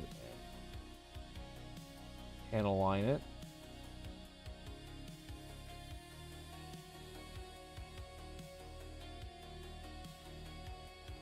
Gonna be a little bit on the hyper focus part, just because of just trying to get all the little details.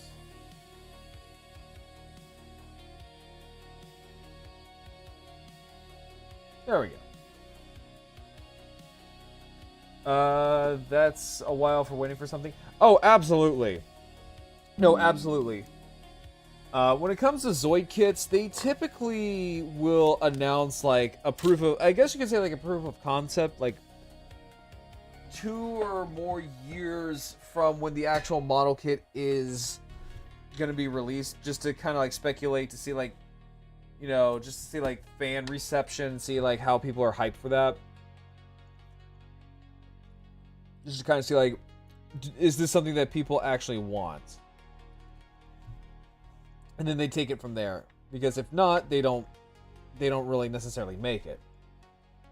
I'm also mad at my internet because it keeps lagging on me whenever which is because it's not going to work. Oh, you know, no, you're fine. You're fine. Like, no worries, no worries. It could also be my internet as well, because my internet is garbage. The hot garbage. Let's see here.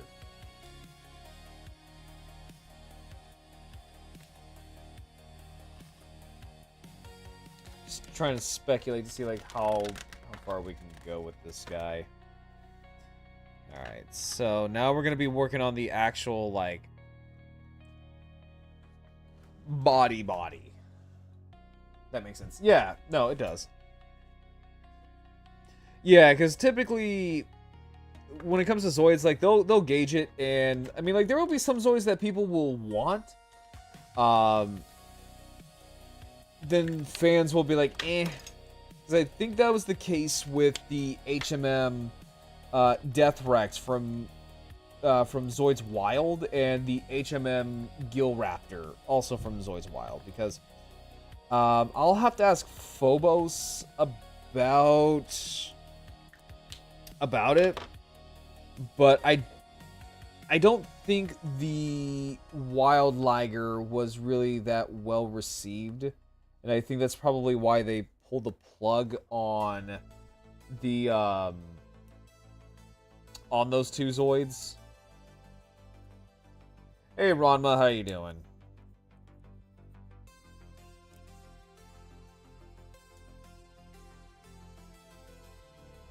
There we go. Give it a little bit of a brush. Nice, let's go. Right now we are currently building the Salamander. We just got done building the neck. We just got done building the head, the neck, and the core housing.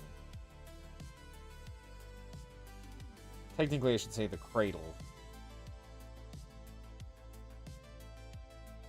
Let's see here. Which these always got the plug bolt. The HMM Gill Raptor and the HMM Death Rex.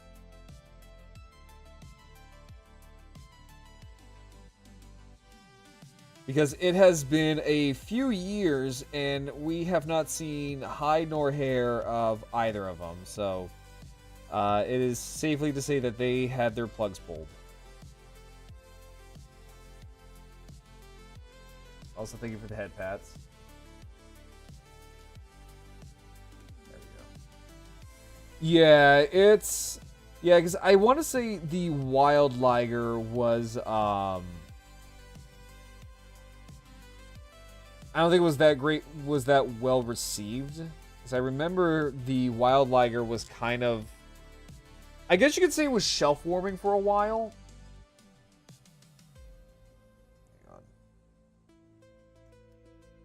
Because I know Fang Tiger, you couldn't find Fang Tiger. But Wild Liger, yeah, Wild Liger I think was the shelf warmer. Which is funny because you think it would be the other way around.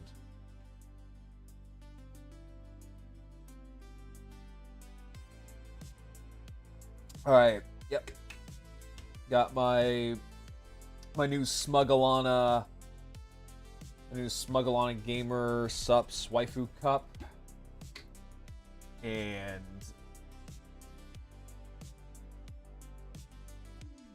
got my non-caffeinated Gamer Sup flavor. Because I am a pretty big fan of the Smugglers.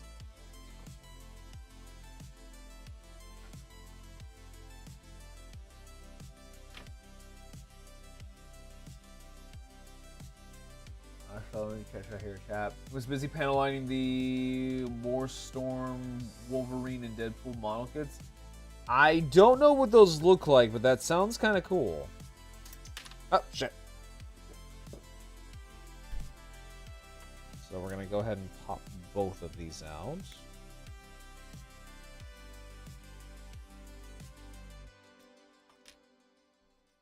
Okay, so we're going to pop both of those out.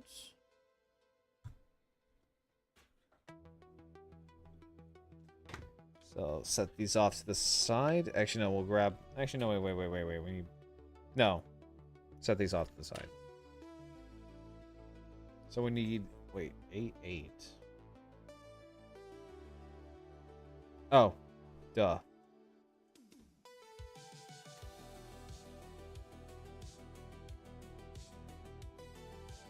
Yeah, I don't know what those look like, but I'll take your word for it.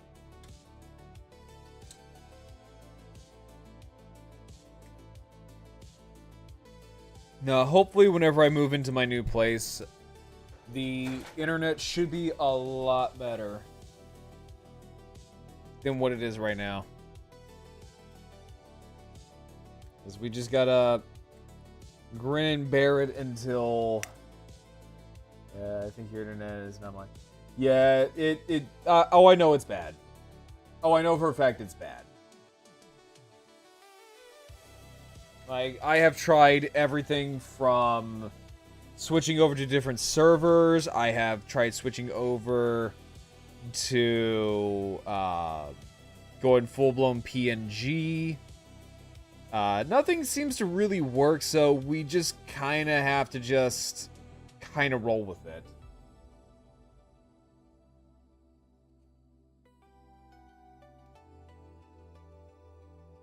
Yeah, it's just something that we kind of have to roll with.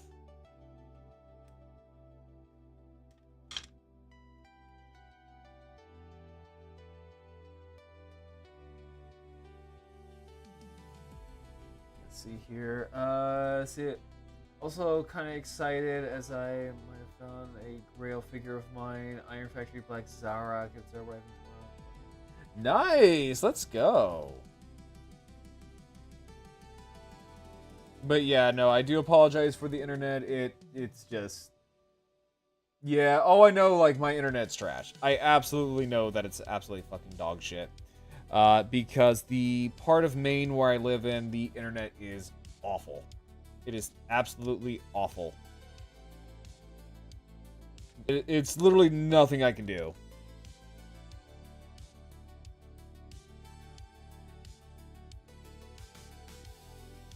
Like I said, it's something that we just kind of have to grin and bear.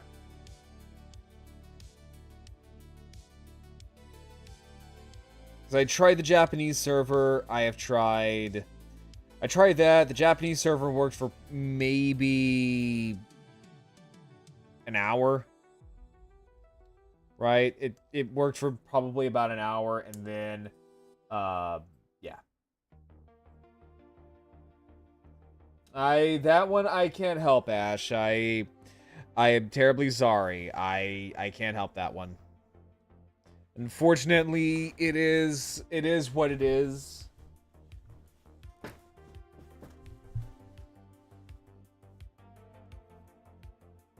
Yeah, unfortunately wait, hang on, let me actually see something. So wait, what happens if I do hang on, let me see something. Let me do PNG and see if that actually kind of helps a little bit. That might help out a little bit. Probably not, but you know what? We'll see what happens. Yeah, like I said, that is unfortunately the best that I can do. The internet is still going to be trashed regardless. It is something that you just kind of have to just accept. It is going to be the norm for a while. That I cannot help.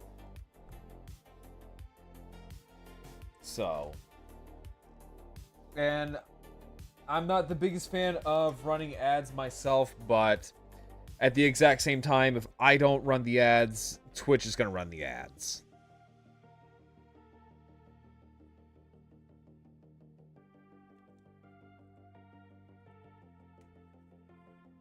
So you just kind of have to bear it.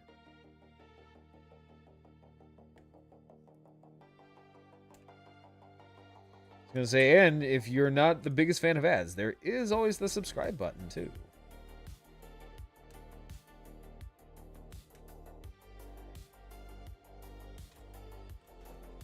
Yeah, we're going to try PNG, but it's really not going to make much of a difference.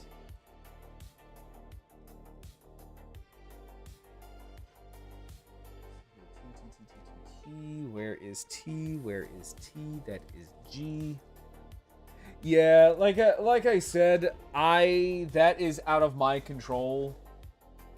Unfortunately, the ads are out of my control. I wish I didn't have to run ads, but if I don't do that, then Twitch is going to have to do it. So, yeah, no, it is what it is.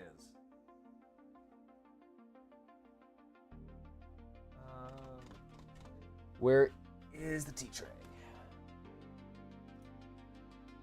Yeah, so we're gonna just gonna have to bear it for a bit.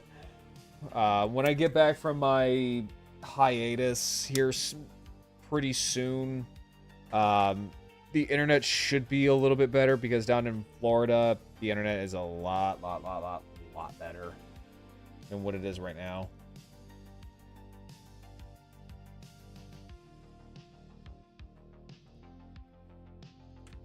Okay, there we go.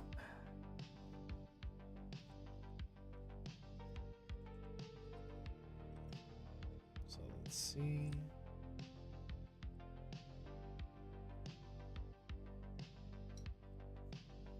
All right, so I guess flip it up.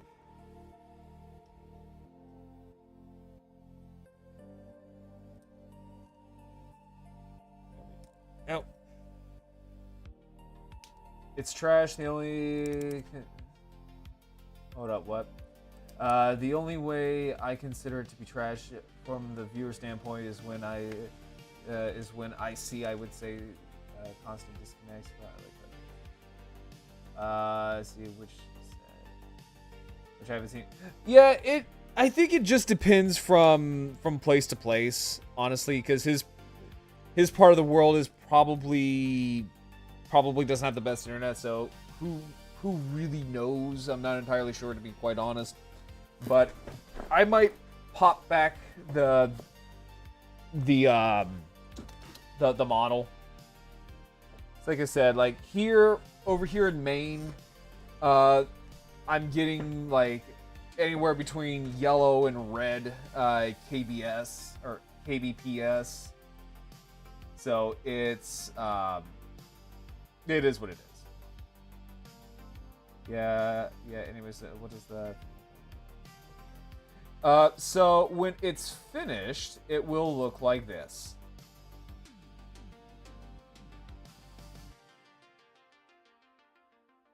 Yeah, so when it's finished, it will look something like this. Pretty much a big-ass pterosaur. So hang on, let me load up the model real quick.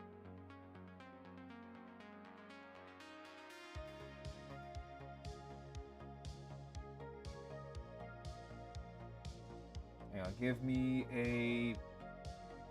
Well, not necessarily a wyvern, but yeah, it's a pterosaur.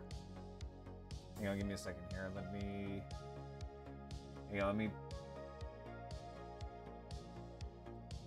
put on the Be Right Back screen on real quick while I get everything set up once again. Hang on. Give me a second here. No, excuse me. There we go. Okay. Put on my jacket.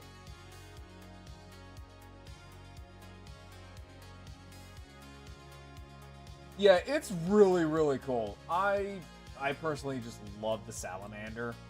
It gives me hope of maybe we'll see more flying Zoids from the HMM line. I'm really hoping we get a Rainos. Like, please give us a Rainos. I really want a Rainos. Because I know fans really wanted the Salamander. I know fans also really, really, really wanted the, I know fans also really, really, really wanted, the Storm Sorter, the Salamander. So hopefully maybe we'll get a Rainos. Considering that they just also released the, technically they re-released the, Lena Gun Sniper variant, so maybe we'll see that sometime, maybe, to round out the actual, like, Blitz team. I mean, that's cool. That's cool, not that cool. I hate my dyslexia. Oh, no, I get you. No, I get you. Like, no worries, no worries. Okay, let's see here.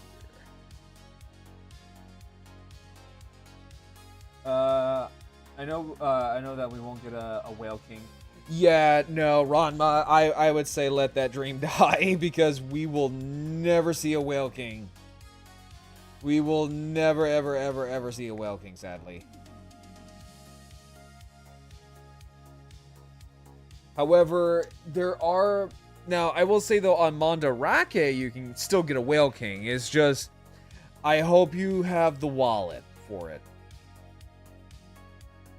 Because I do see Whale Kings float around from time to time.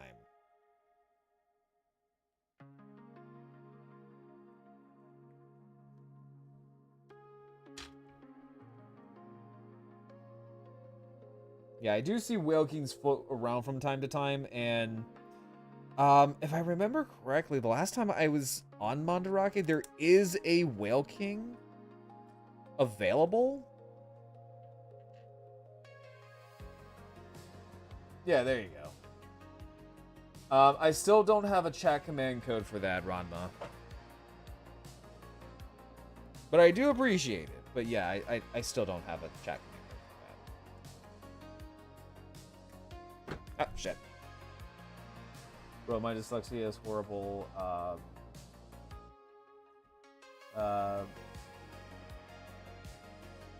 No, like you're Ash. You're fine. You're fine, my guy.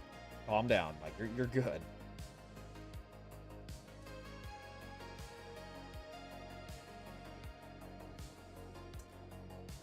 All right, so.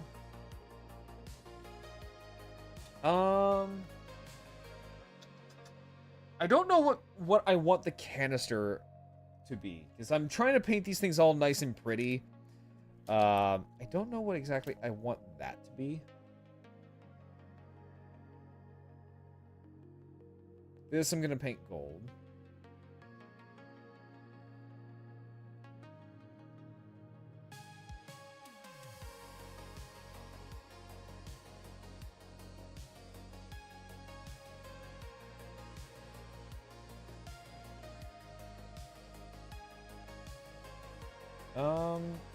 Maybe yellow?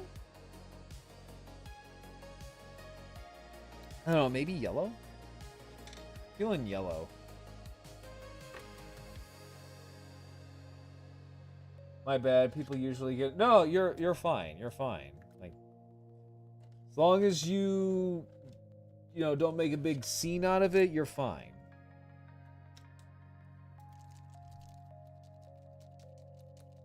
Nah, it's all good here.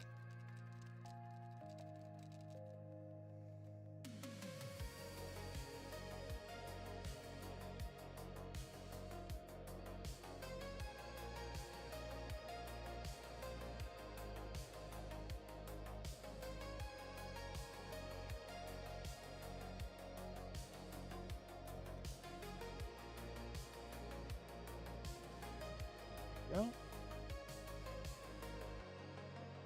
With the little tiny nook and crannies.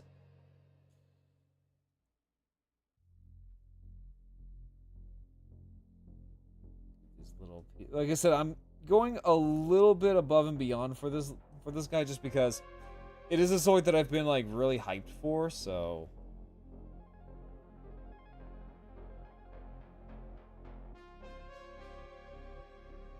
I am gonna take my time and actually paint some of the details. Oh, shit.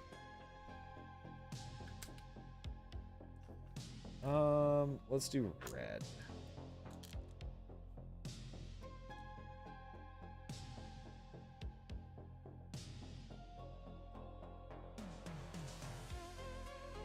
Yeah, there we go.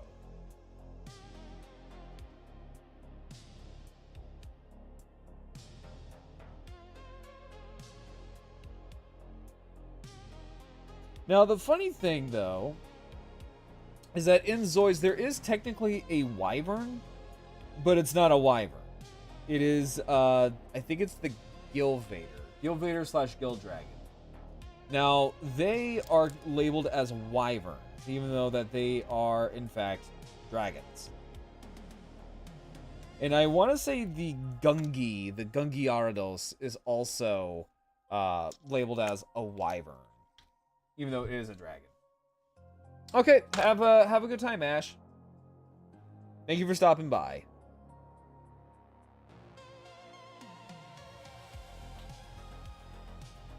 I can't do squats right now. I am so sorry, Ash. I have a lot of stuff like surrounding me. I can't really get up and do squats.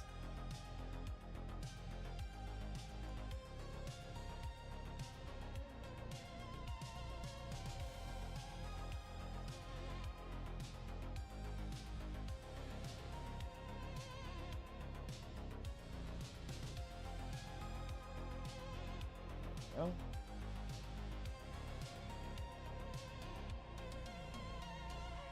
So we're gonna we'll paint the base of this cylinder copper.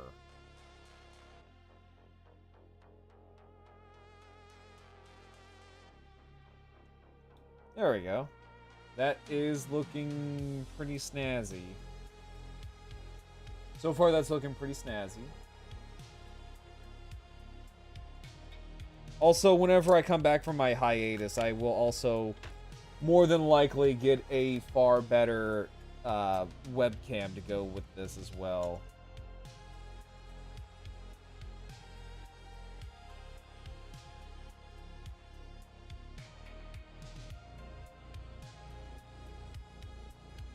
So that way you guys can actually see what I'm doing.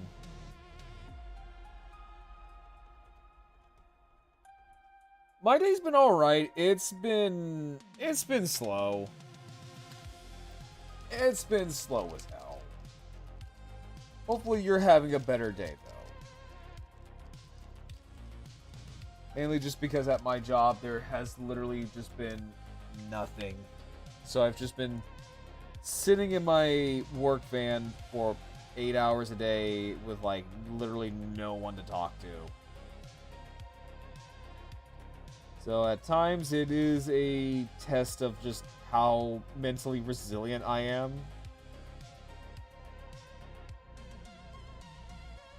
Otherwise, I feel like that would probably make any guy go absolutely fucking nuts.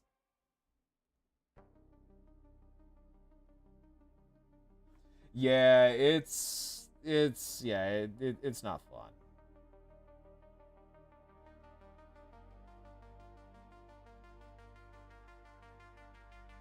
Let's see here.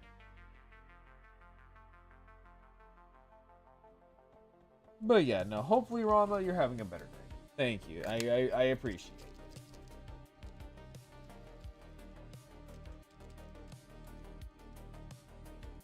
You know, now that I actually have some effect parts from my Star Convoy, I kind of want to take some pictures of this guy breathing fire.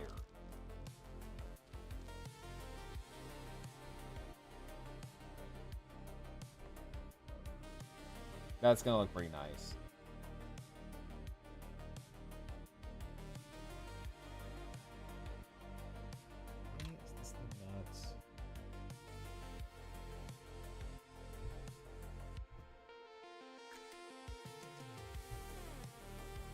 Why is this not wanting to paint?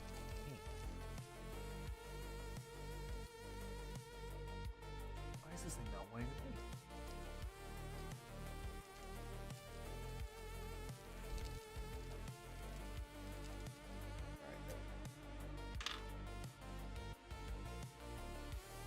Although I'm starting to, oh, you know what? Let me try the other pack.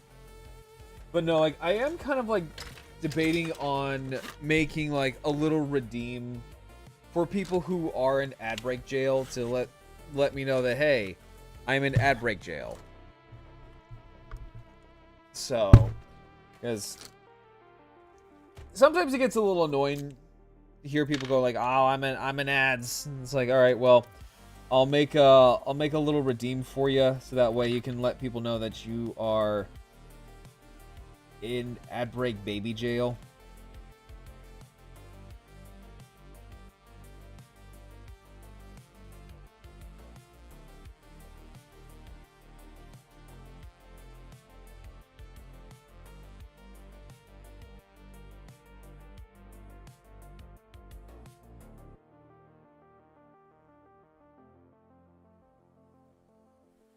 All right, there we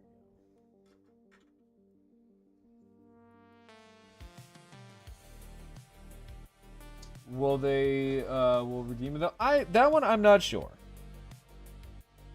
That one I am not entirely sure, if I'm going to be honest.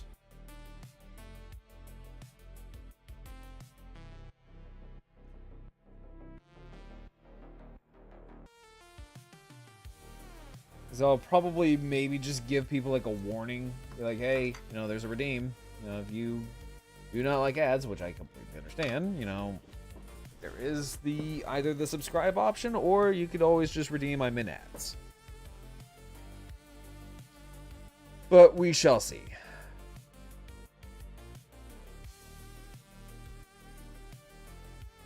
Let's see.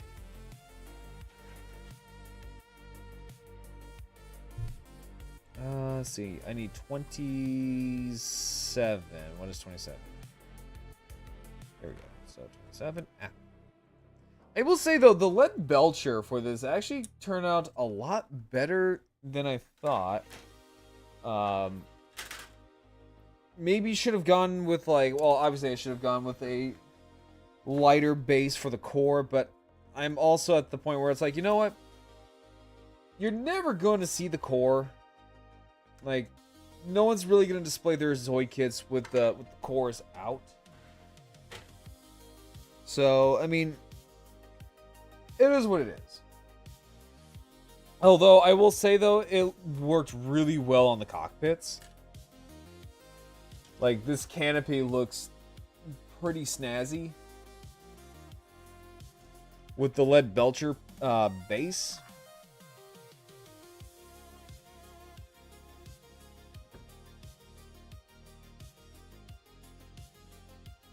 Ads are something I just I don't like talking about. It's fine. It's fine to complain about it when you're watching something on, say, like YouTube or Amazon, but on stream. It is. No, I mean, like, you got a point. Like, no, it is. But it's also something where it's just like, well, if I don't really necessarily run the ads, then, you know, Daddy Bezos is gonna run the ad for me. So it's like either way, it is gonna happen. It is inevitable, unfortunately.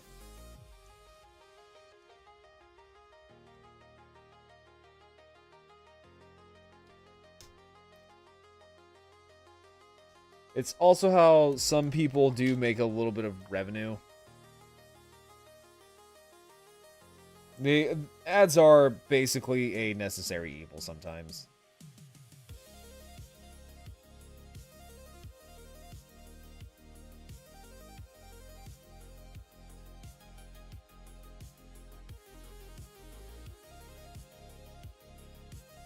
Alright, so, let me see. So line that. Okay, so line that up.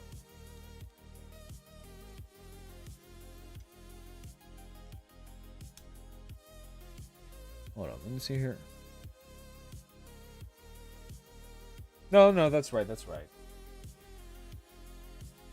See here. Sometimes you get into painting a groove and just can't stop painting. Yeah, no, that's me whenever I start painting my Hammond collection dinosaurs, because sometimes I'm just like, I get in the mood where I'm just like, I want to paint this little part of the dinosaur, and then I'm like, you know what? Now I'm just gonna paint all over it. That is what happened with my Hammond collection Pyroraptor, where I just got into a little bit of a painting groove, and then I'm like, oh, I somehow ended up with an entirely painted, or nearly almost painted dinosaur.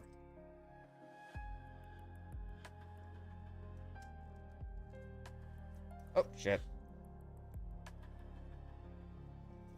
And so the Pyroraptor kind of became like my test bed dino, just to kind of test my painting.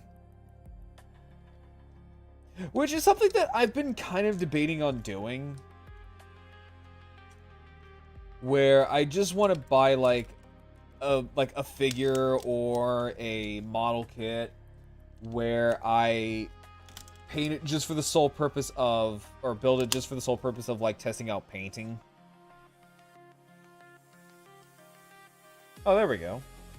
How's that? Oh, it just slides. Oh, that's actually kind of nice. So, okay, so I take it that the neck... Is the neck just... Oh, so the neck... Oh, the neck just slides on. Oh, that is nice. That is nice.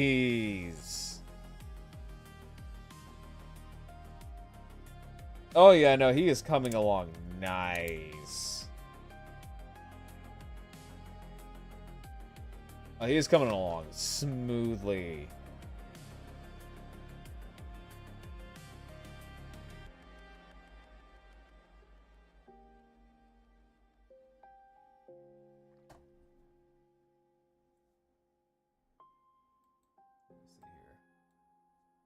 Okay. So what is next? Okay, so next what we're gonna be building is the weapons, or what will be the start of the weapons. Because I know, because I know I'm gonna try. Honestly, I'm gonna try to build as much as possible before I just tap out. Yeah, I'm gonna build as much as I can before I tap out. Sometimes you see something and it immediately hits you. Like this. For example, someone I watched turned a HMM Riddler into the Charizard aka Charizard. And did the same thing for the real Ray Beyond. Oh, that sounds really cool. I mean, like, when it comes to, like, some Zoids, yeah, no, like, Redlers are really, really popular with customizers.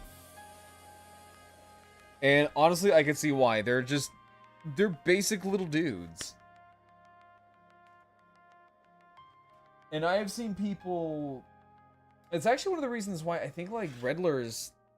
Like, specifically Redlers, especially the red variant, was so hard to find when it first came out. Like, if you missed that initial release date, good luck. But yeah, no, like, Redlers were, like, super duper duper popular with collectors when they came out. Let me see here. There we go.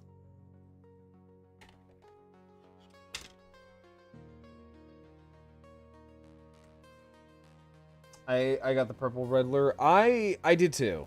Well, because that was the only option we had. So it was either purple or purple. Which for me, it's, you know what? There's really not much of a difference, so I guess I'll take purple.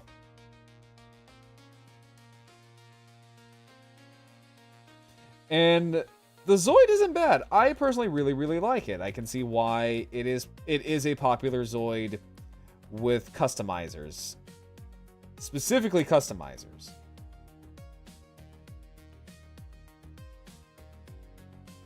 Did I get it right? Yeah, no.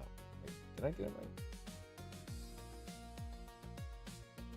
Yeah, I got it right. I think.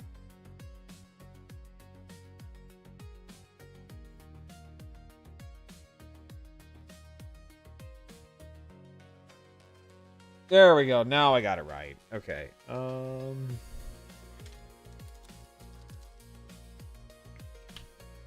Let's grab that.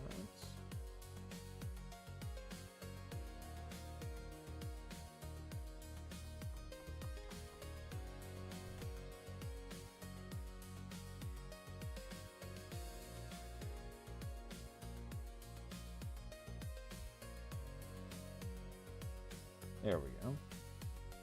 Perfect. Let's see here. I just didn't like the look of the red one. Granted, it was before I realized that I was aware of the customizers, but honestly, if I had to choose it, stuff. No, same here. I mean, like, to me, it's... I mean, like, the Red Riddler, I get it because that's the color scheme of the original model. Like, I totally get it. But yeah, for me, it's more of just like, well, I will just go with this one because it's really the only one around.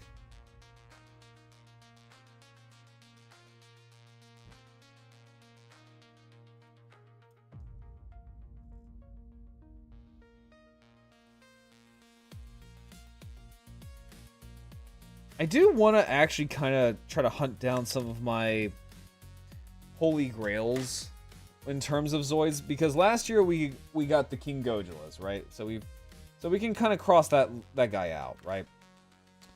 Now I'm kind of on the hunt for Dead Border and the elusive Holotech Biomegaraptor.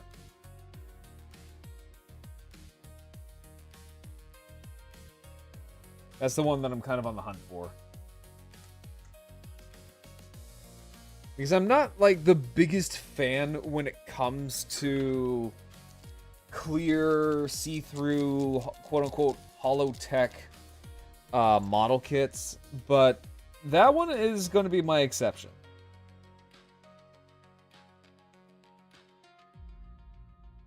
Yeah, that one will definitely be my exception, because it just looks really, really good. Okay, so we can set these off to the side. And then we're going to need the H tray.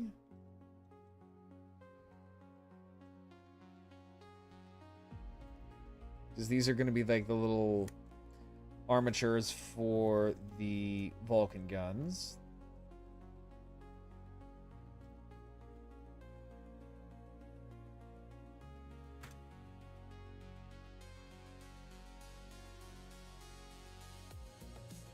Which holotech? The Biomegaraptor. That's the one I really want. I found it like once. And I had it in my cart on Mandarake for a while. And then when I kid you not, the moment where I was like, okay, I'm going to pull the trigger and I'm just going to go ahead and grab it. Gone. Just gone. Hey Ash, how you doing? I am what you are, what you call a callback. Nice, let's go. Welcome back. Alright, so.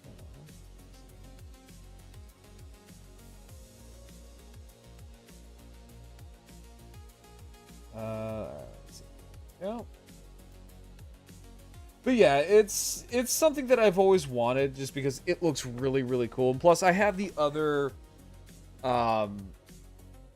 Biomegaraptor variants. So I have the Mega Bioraptor itself. I have the Glarmund, which is the glow-in-the-dark variant, which honestly, that one's really nice.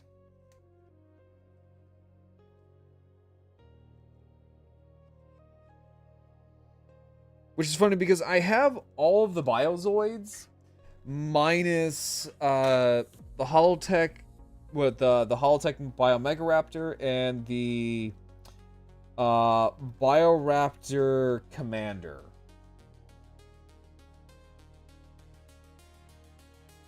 Which the Bioraptor Commander I honestly could live without, if I'm gonna be quite honest, because it's not really worth like the chase, just because it's, well, one, it's not even close to the anime.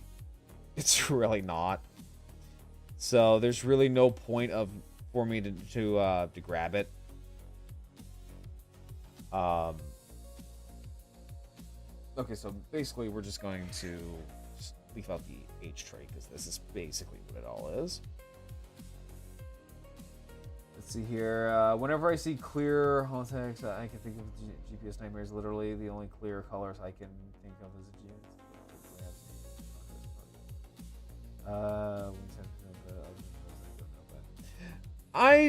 to me, it's just I never really got the appeal for them. It's like, okay, I don't really care what's underneath. I mean, you could just grab a book and just read about it, but yeah, no, I don't really care what's going on underneath. Like, the whole fun is like you actually get to build the skeleton. Like that, I don't need a constant reminder of like, oh yeah, look, this is what's underneath it. Like, neat, that's fan-fucking-tastic. But again, there is always that one exception, and the Holotech Biomegaraptor is that one exception. And it has become like my white whale for a while. Well, it's become my white whale ever since I got the King Gojulus.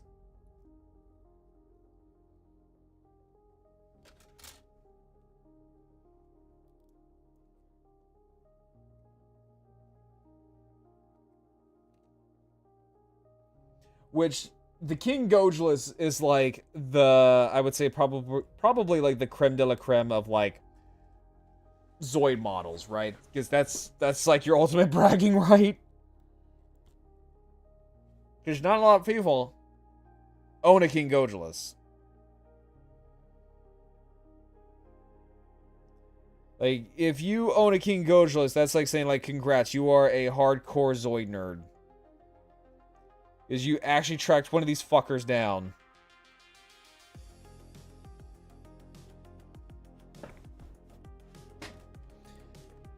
Now, I will say, though, you have ultimate bragging rights if you own a blue King Gojulus.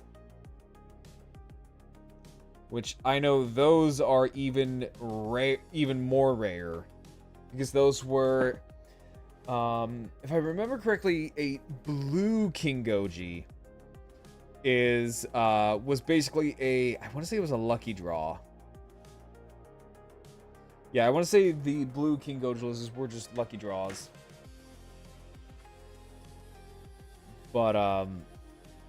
But yeah, so I can kind of cross off a lot of my Zoids that are on, or that were on my bucket list. So things like, say, it's not the clear version, right? No, I don't think there's a clear version of a King Goji. Yeah, I don't think there's a clear version of the King Goji. But yeah, so like I've pretty much gotten all of like my holy grails. I've gotten my oh, Biomega. Yeah, no. No, it's not the clear. It's not the clear one. It's not the glow in the dark variant. It is the holotech variant. The transparent, the see-through one. Yeah.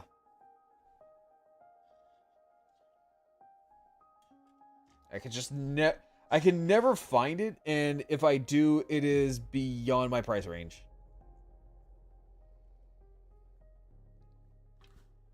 And whenever I find it, it's snatched up. Let's see here. 14 and 15. So, let's see. Ah, here we go. 14 and 15. Because honestly, the one grail of mine that's kind of eluded me from now for years is Dead Border. That is definitely the one that has eluded me for a long time.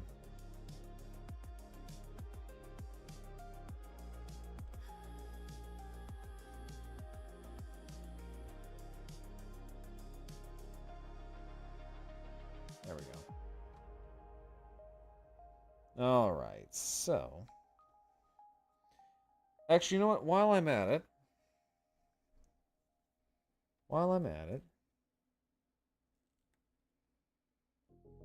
You go ahead and pop these off.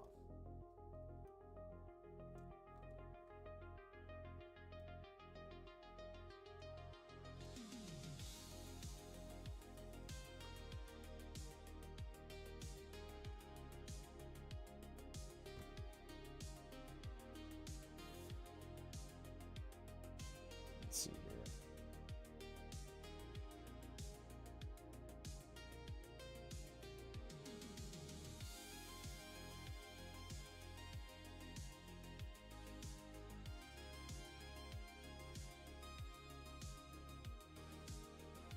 There we go.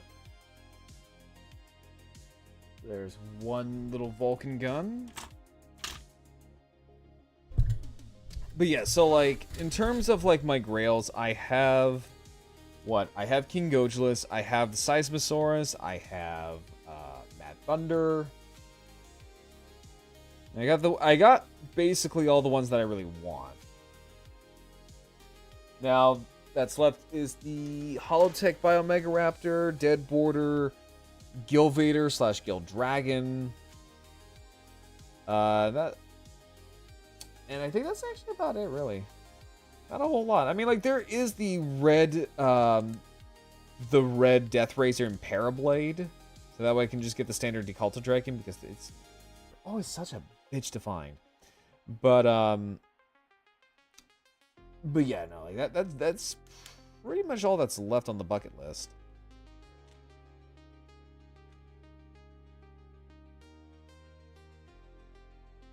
Alright, so I need L's.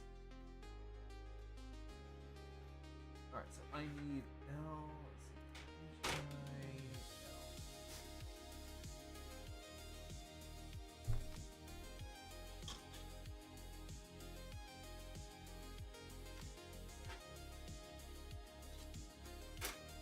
see. So move that off to the side. That right there. So that's just clear parts. Alright, so I need L22 and 26 and 16.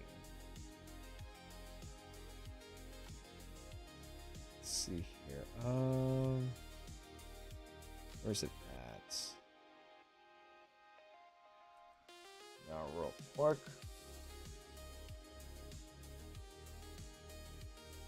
Okay. So 22. Oh, these are like tiny. No, I'm just happy that these little beak Vulcans are actually molded in instead of like individual pieces, because otherwise I would be screaming. Yeah, the prices for the Gilvaders are fucking bonkers. Like, if anything, I'll just, I don't know, buy it on credit or something like that and pay it off. Like I did with the King Gojalus, just because, like, that's kind of like the only way you can kind of do it. Here we go, 16 is this little piece right here.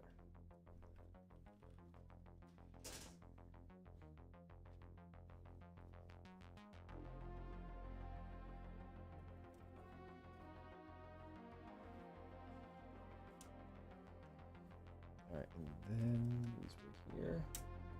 But yeah, no, like Guild Vaders and Guild Dragons, they are cuckoo crazy.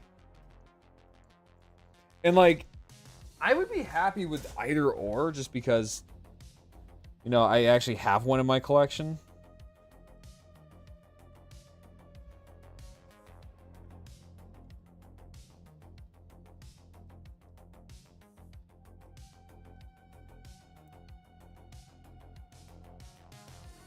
Let's see here. Am I doing this right? I don't think so.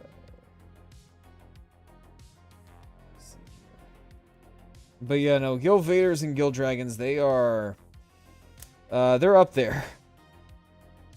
Especially if you want to go into like the original 80s release for the Guild Vader. Like, that is, yeah, I hope your wallet can handle it. No, this is interesting. So, I don't know why they just wouldn't just... Okay, this right here... So, this right here, I would say... That would have been fine if that was just a polycap. But, no, it's not. It's like its own separate piece, and then... Got your little Vulcan gun. It goes... somewhere. Oh, it probably goes a little bit. We'll just... Can we put it on there? No. Yeah, so we'll just set that off to the side for right now.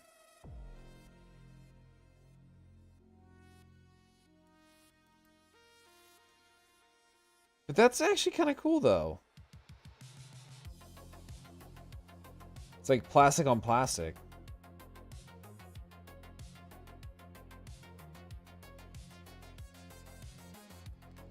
And then you got the joint or the gimmick here a little bit tight because of the paint. But yeah, no, like you have a fully rotating turret, or Vulcan, I should say. So that's genuinely pretty cool.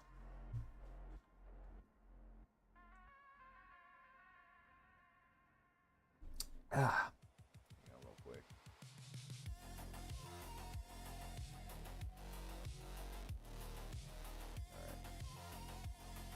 Oh, my fucking back and my booty hurt.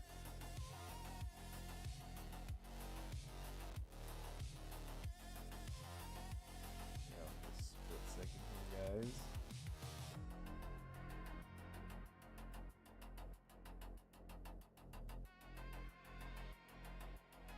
Okay, there we go. Okay. Let's see here. So then this... Yeah, so then this is going to be the... by the looks of it, this is going to be the lower back. Yeah, so this is going to be the lower back.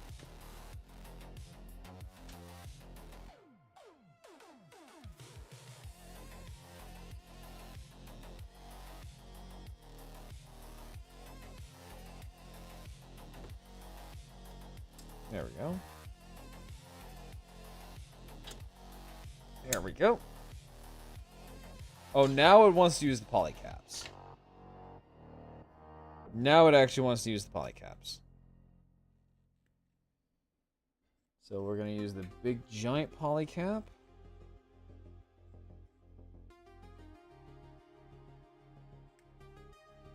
We're going to use the big giant polycap and then polycap F.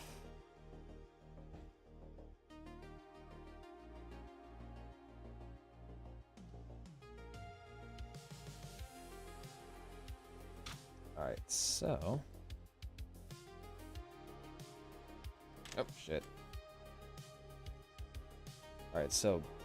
Looks like big polycap goes in here. And the smaller one goes up here. There we go. Like that. And then F12.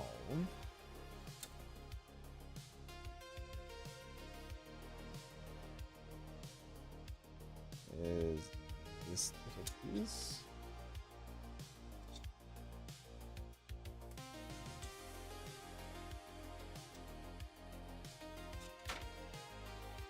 There we go.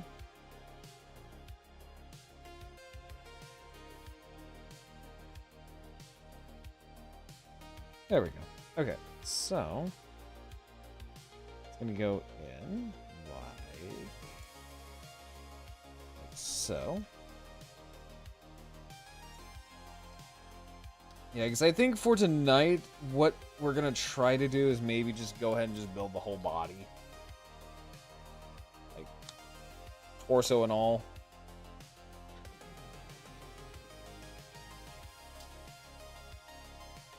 I think that's gonna be the goal. And then, honestly, maybe I will continue this on a stream tomorrow.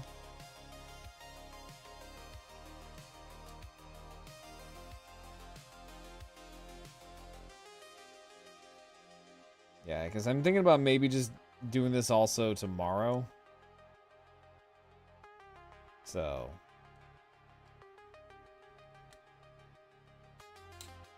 There we go.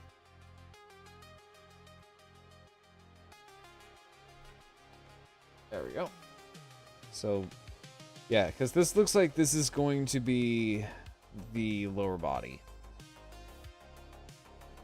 Oh, damn. Oh, damn. Oh, those are my legs. Oh, yeah, those are definitely my legs. Here we go. F. So, it looks like most of this is going to be in the F tray.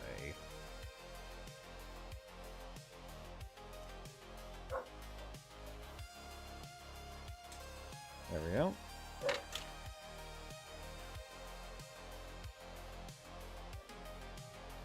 There we go. Yeah, because I think these are going to be for the legs, by the looks of it. I think... Or, no, maybe. Maybe not. Maybe not.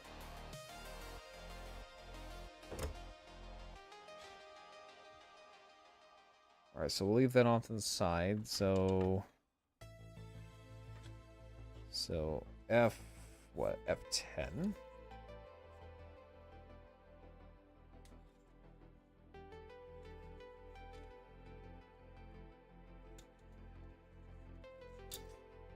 Damn, that is actually, like, a lot of pretty good detailing, too.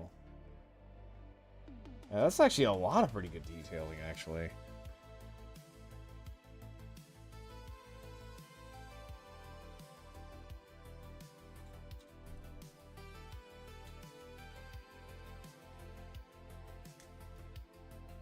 Yeah, this is definitely going to be the lower back.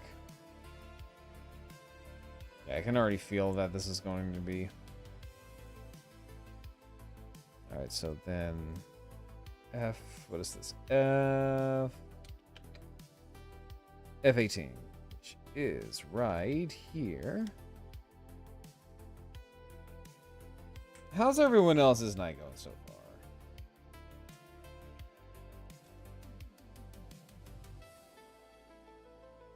How's everyone else's night going?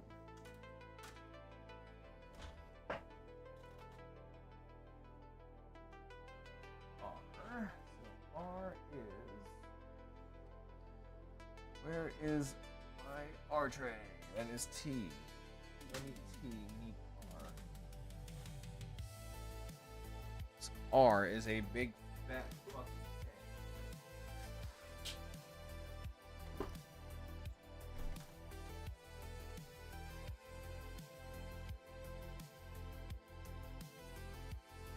So that is, yeah, so R1. Why does it look like there's... So, there's a hole here for a polycap. And there's no... anywhere in the instructions for a polycap. That's weird. That is really weird. I feel like there should be a polycap.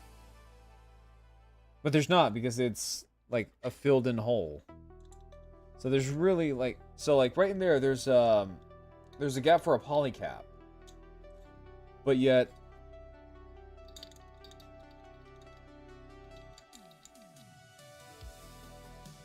yeah, like there's no hole, or there's no like room for a said polycap, which I think is kind of strange. I don't know if that was like part of the initial planning process and they just decided to fork over that and just make it its own holiday or filled in piece. I don't know.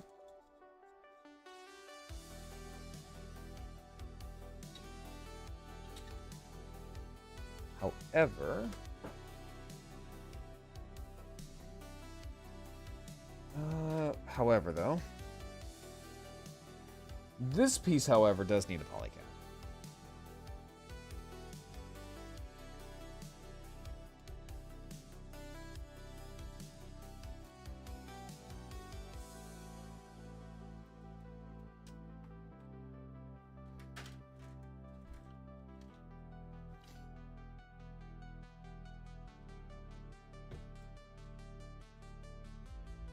Let's see here. Here we go.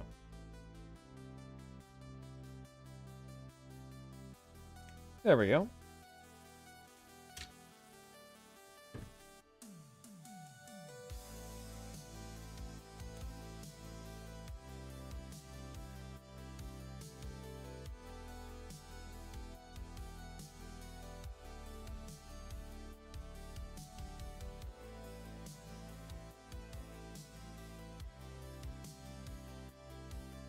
Okay, so then that's... So looking at it, so this is going to be... Okay, so then this is... Okay, so this is going to be the base for the tail, by the looks of it. Yeah, so that is the tail base. This is going to go in... like so. Perfect. Okay. And then now we can just kind of close that all in.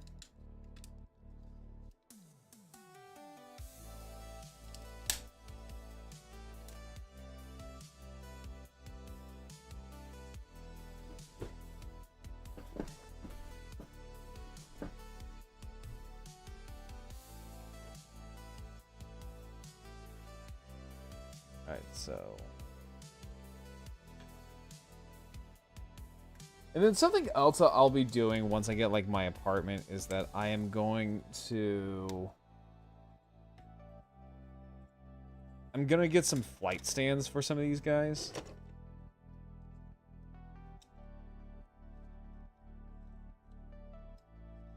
So, things like the Salamander, because I think the Salamander and some of the other bigger Zoids, they're definitely gonna have, like... They're definitely gonna have their own, like, shelf, or not even their own shelf, probably their own like little display case, just because they are so goddamn big.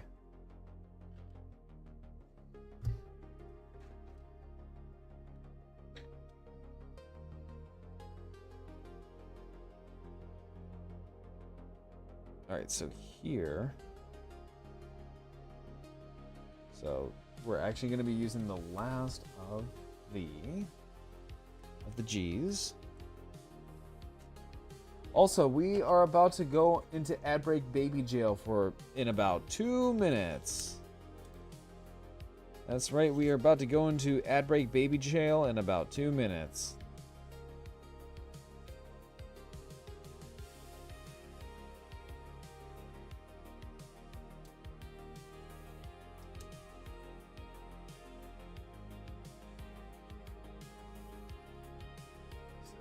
K.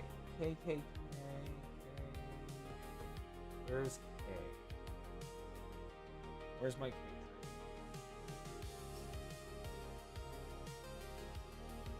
K. I'm surprised I didn't want to give this thing, like, gold screws or something.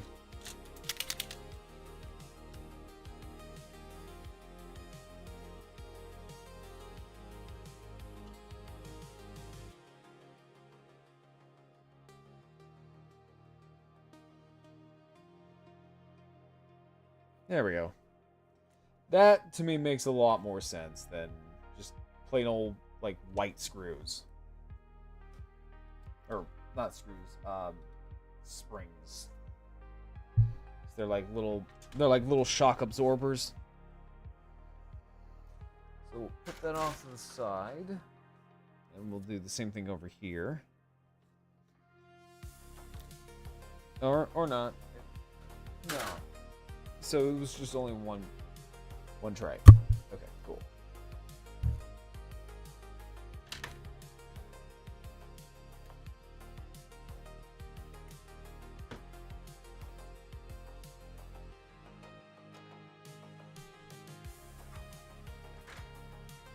I will say though, like, alphabetizing these things really, really helped out.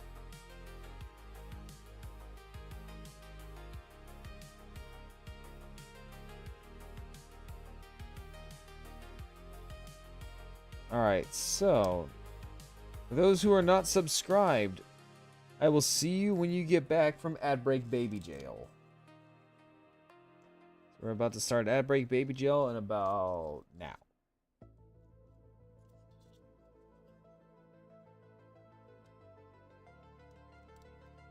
Okay. Alright, so, I'm going to take this time to get up and stretch real quick, as we've been going for about nearly 3 hours, so I shall be right back, everybody.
Alright, guys.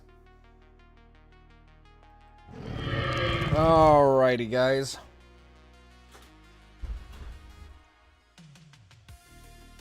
Let's continue.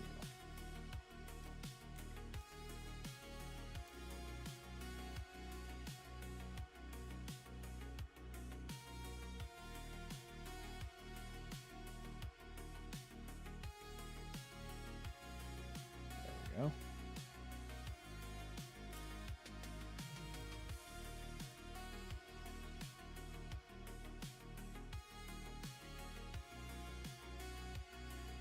Alrighty, so we went ahead and built the lower body.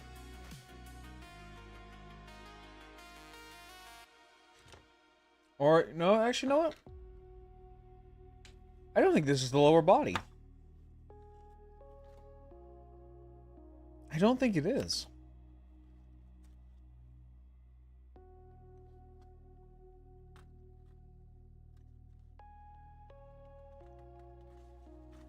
Oh, from the looks of it, it looks to be the upper body.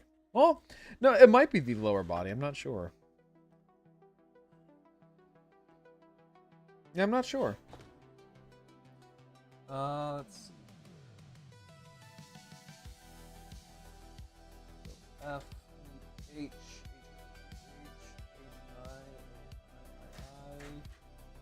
H. Here we go.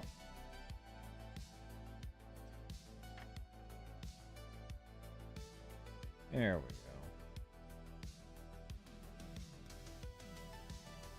go. Okay. So there's that.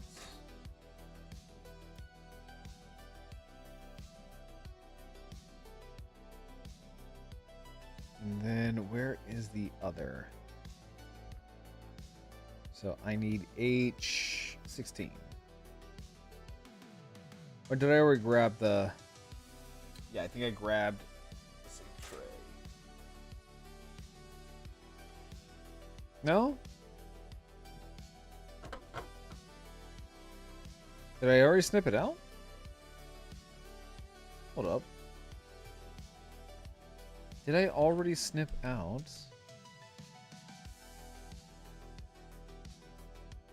Did I already snip it out?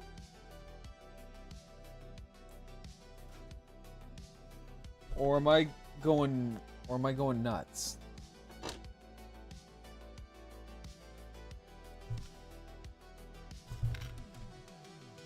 Did I already wait, chat, did I already snip this out?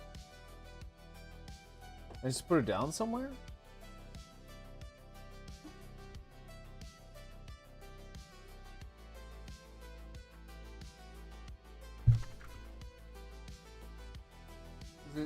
Because it shows on my little trays that I've already snipped out both H16s.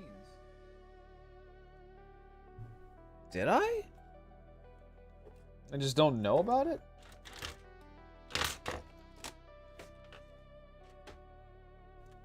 Hold up. Because I don't remember snipping out the other.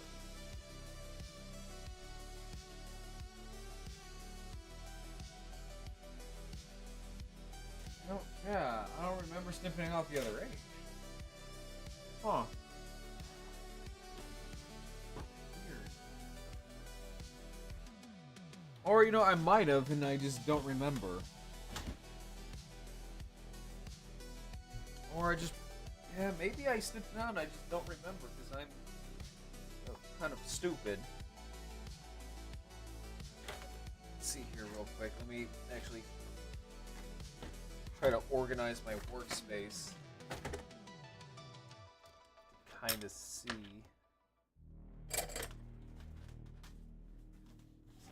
So I don't remember snipping out another H.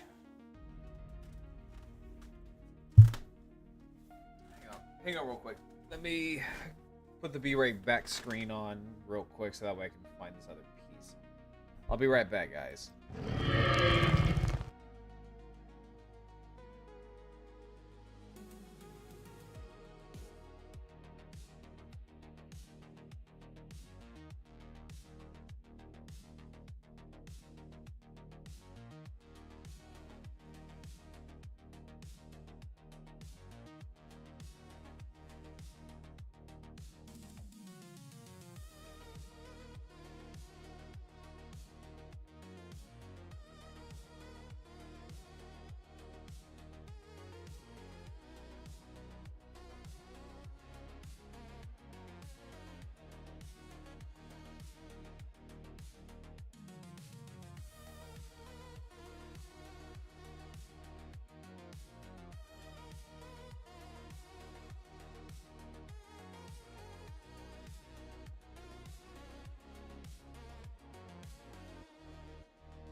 Okay, I found it. I found it, chat. It was on the floor. Yeah, it was on the floor. I think it was like right underneath the table too. So let me try to adjust that. There we go. Okay. So, as continuing on from where we were, so let's go ahead and grab. Let me actually paint some of these like little discs, like, because these are obviously supposed to be like brake pads.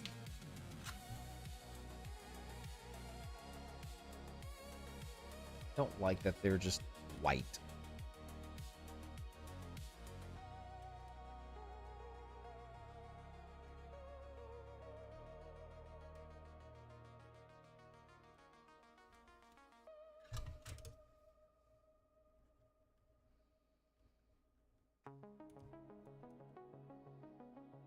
I don't like the fact that these are all just like pure white. If these are going to be like brake pads or like the joints and stuff like that, I would imagine they would be like copper.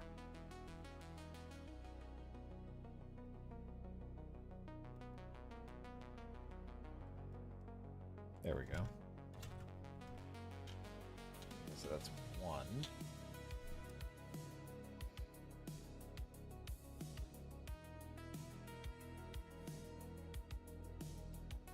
So I would imagine Phobos would probably get like 2 or 3 of these things just so that way he can have like either for customizing or maybe hell like I don't know, maybe like customize it into like Krark. I've you know, the funny thing is like I've only seen one person customize this thing into Krark or Croc. I think it's Croc. I just call it Krark because apparently that's what a lot of people call it. But yeah, so I've only seen like maybe one person customize it into Krark Prince of Darkness, which is from the old UK comic for Zoids, which is an interesting read. Because if you don't know about the UK's rendition of Zoids, they kind of try to make it into a quasi Transformers kind of clone where you had the evil mutant red Zoids against the heroic blue Zoids. It was interesting. Yeah, to say the least, it was interesting. And a lot of Zoids that were... So a lot of Zoids were basically kind of like mixed match. So things like some Zoids would be... that were Imperial Zoids are now on the good side. And some of the Zoids from the Republican Army were on the bad side. One of those being Krark, who was, well, a Salamander. He was a Salamander in his original Japanese release. And then now that... So in the UK, he was like this... I wouldn't say Megatron, because that would technically be Redhorn. But I want to say he was kind of like... I guess you could say he was like maybe... I don't know, maybe Unicron? I'm not very familiar with the UK run. Because basically Redhorn was kind of like the Megatron, right? And then hang on. Ah. Sorry, I got something not going between my teeth and it's bothering the hell out of me. So you had Redhorn, which was basically like Megatron. And then you had Mammoth, which was called Mammoth the Destroyer. He was kind of like Starscream. He's your treacherous turncoat type. Then you had Gogulus, aka Zoidzilla, over there.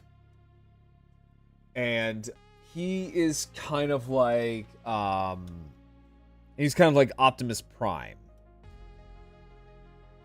And then you had Iron Kong, which was a Imperial Zoid. And it was known as Gore the Lord Protector, which was kind of like his second in command. So picture like if he's Optimus, then he's his I guess you could say his Ironhide.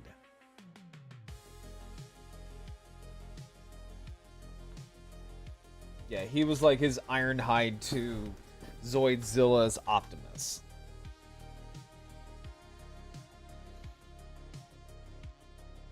It was a strange comic. Funny enough is that it was indeed published by Marvel over in the UK.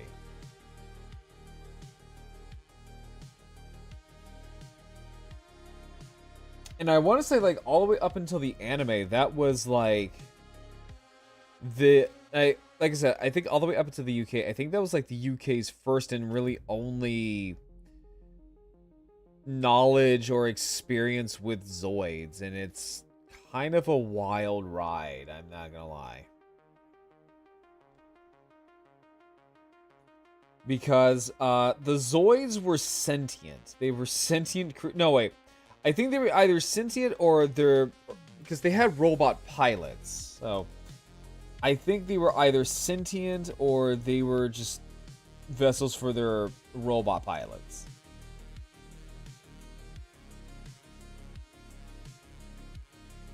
Either way, it was an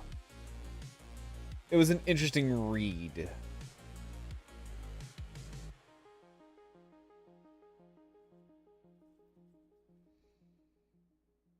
So I'm really curious to see like I said, we have someone who customized this into Krark.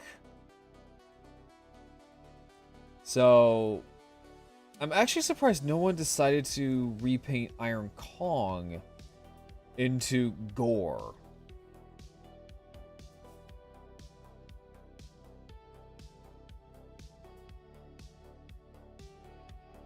And honestly, that is a very, like, primitive monkey name, just Gore. I mean, like, I know it's short for gorilla, but it's such a, like I said, a very primitive, very monkey-sounding name. That or, like, a caveman name.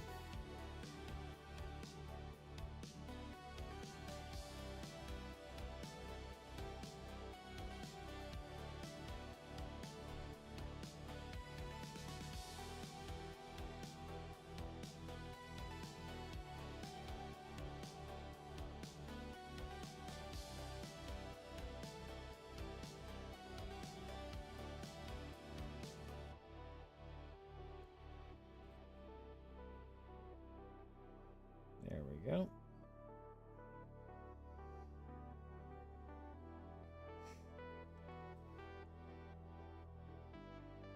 Okay. Yeah, note to self, we probably should have done all this panel lining prior to streaming. But you know what? That's okay.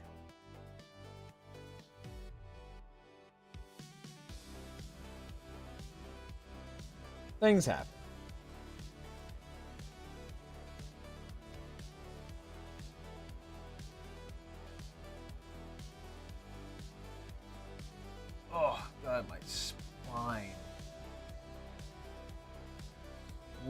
Tap dancing Jesus. Oh.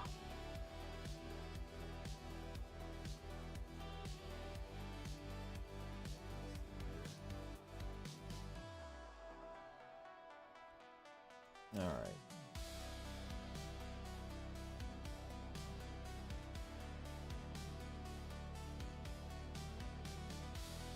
There we go.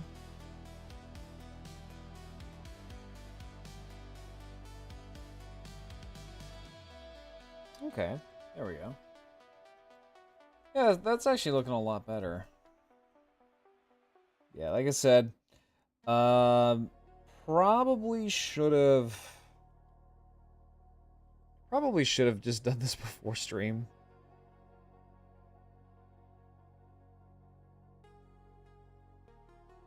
I think this is actually like, I think my first time. Well, no, it's my third time. I should say it's my third time like panel lining a larger Zoid. I should say.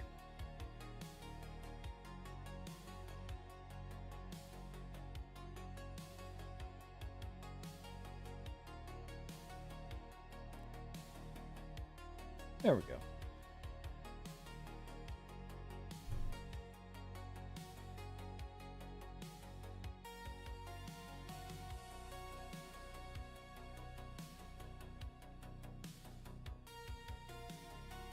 And it's just that this thing's got so many like little tiny details just packed in. That should be good. Oops. Yeah, that should be perfect. I'll just go ahead and snip that out.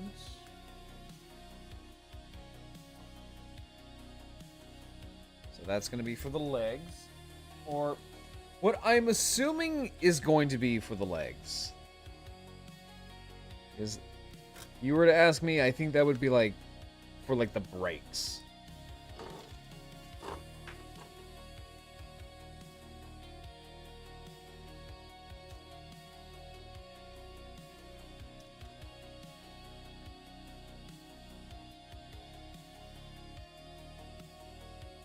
Alright, so. And plus that adds a little bit of color. Yeah, that adds a little bit of color. Ooh, no, we're not putting you in there just yet. It's gonna go through a little bit of a sanding.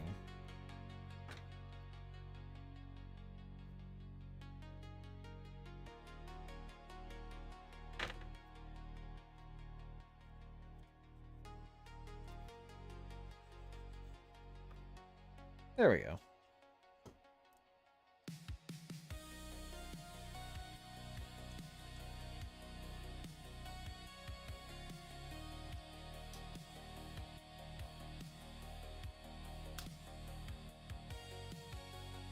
Just try to push that. Oh, well, hang on, let me see here. See if I could just kind of push that in just a little bit. There she goes. That's nice and flush. Perfect. Okay.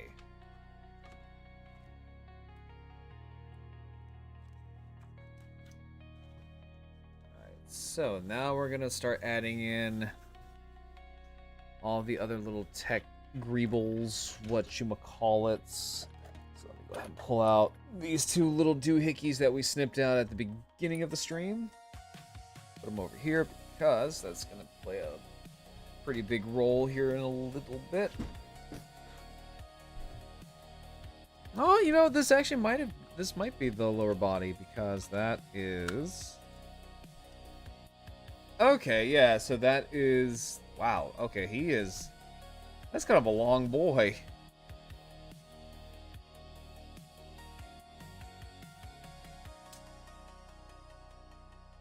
Yeah, that is kind of a long boy.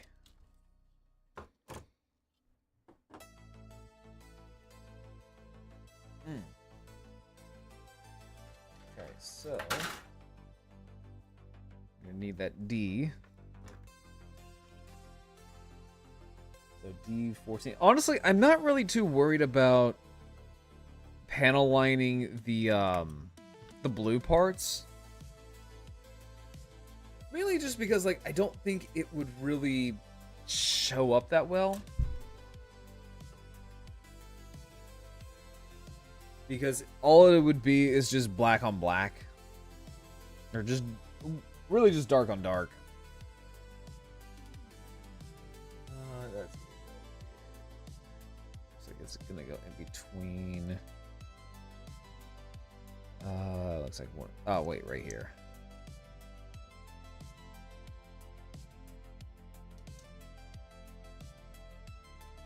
I think. There's a specific way.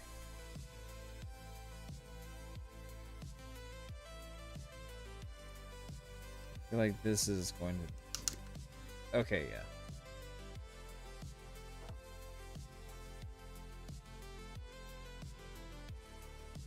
Then what about the other side? Or if the other side just is the same? Nope, yep, it is the same. Okay, yeah. I'm getting ahead. I'm getting ahead of myself here.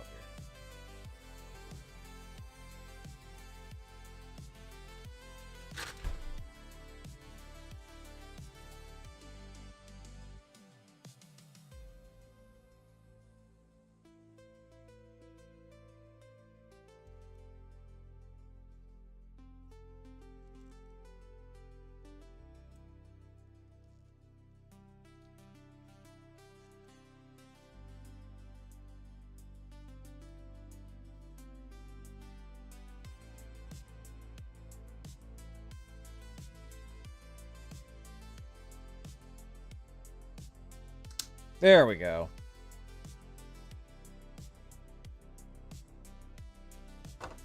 Okay. So now, what we're gonna need is we're gonna put these back over.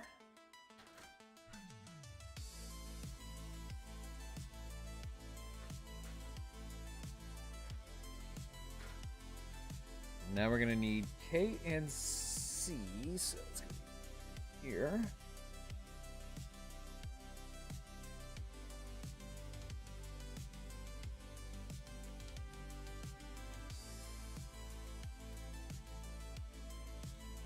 You know what, while we're at it, fuck it, why not? Just go ahead and snip out the...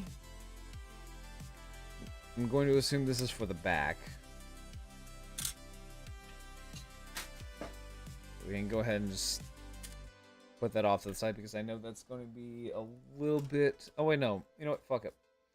Fuck it, why not just snip out the part that I need for that? Because it's right here.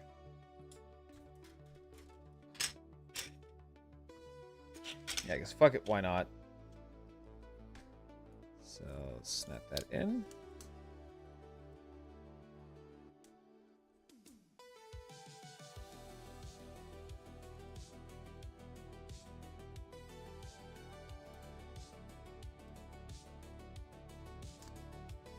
Okay. This shit kind of hurts. Okay? This shit right here kind of fucking hurts.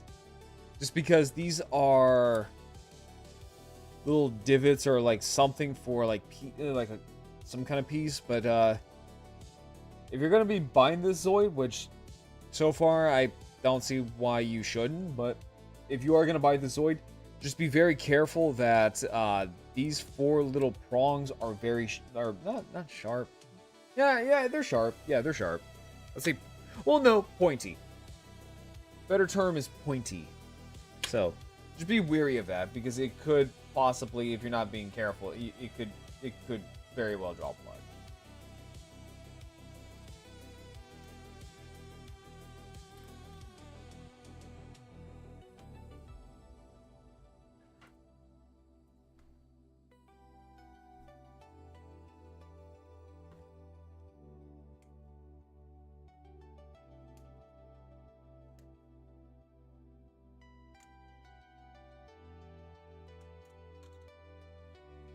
There we go.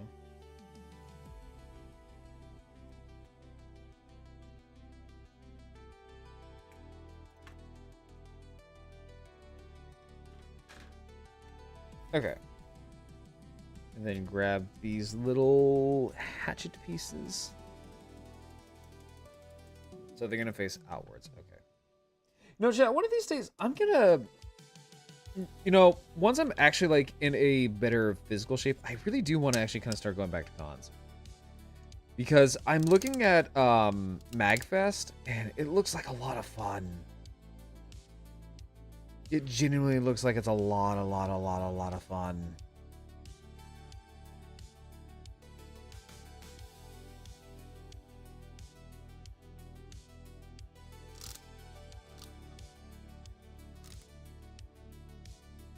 There we go.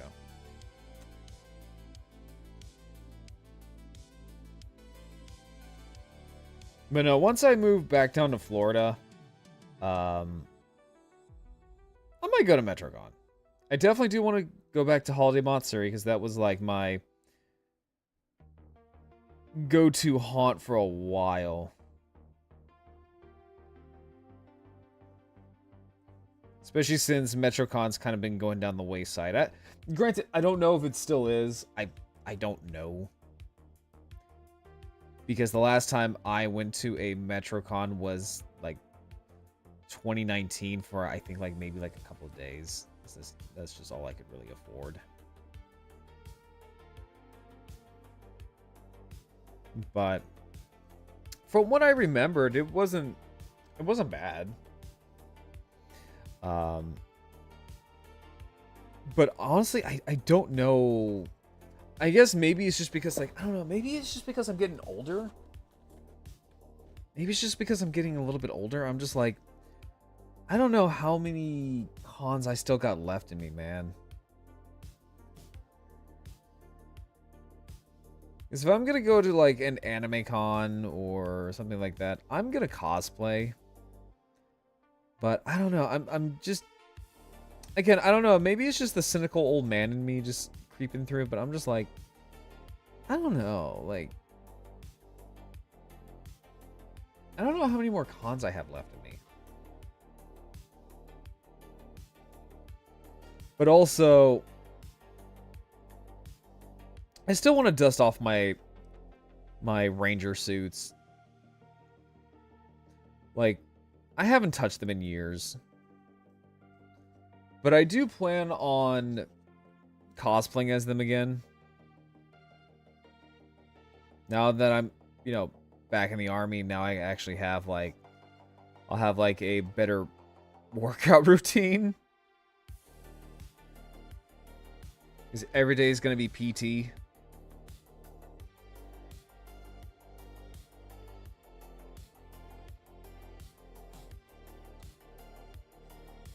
So, who knows? I mean, honestly, who genuinely really knows?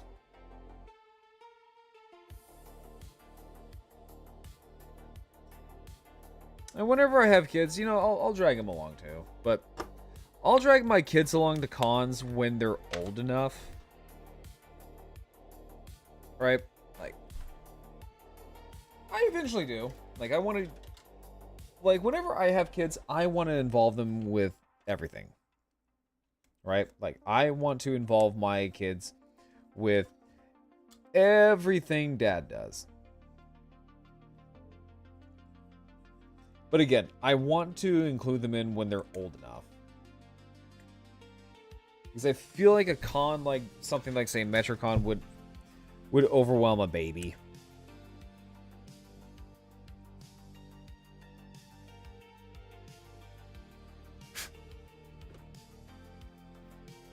But we'll see. We'll see what happens.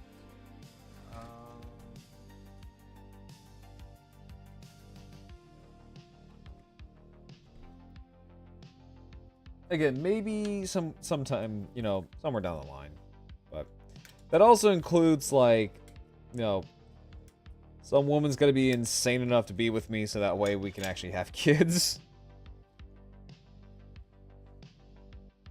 And there lies the biggest challenge, putting up with me.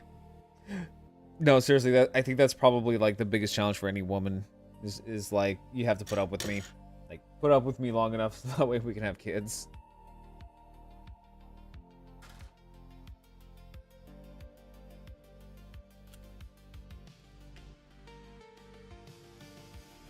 But no, I think it'd be fun.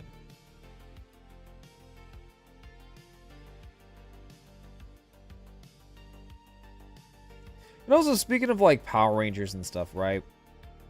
So apparently, I guess they're starting to do the whole casting for the new Power Rangers reboot, which on one hand, you know, oh joy, but on the other hand, I really hope that I have, honestly, on one hand, I almost have like no hope, just because it's going to be like a soulless reboot of Mighty Morphin Power Rangers because they can't move on from it.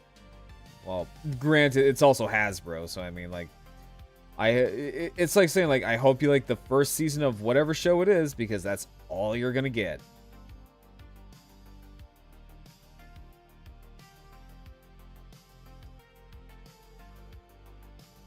For, like, all eternity.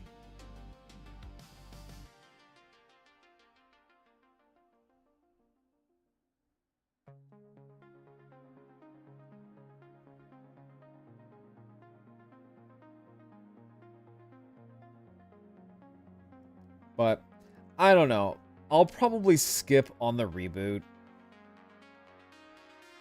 Just because, like, if it is like a remake, or not a remake, but like a reboot of Mighty Morphin Power Rangers, I'm just gonna skip because it's just like oh, hang on.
Okay, there we go. Okay.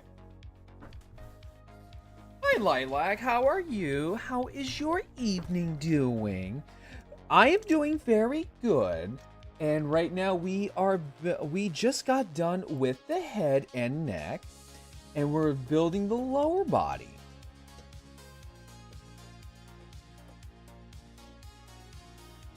Okay, so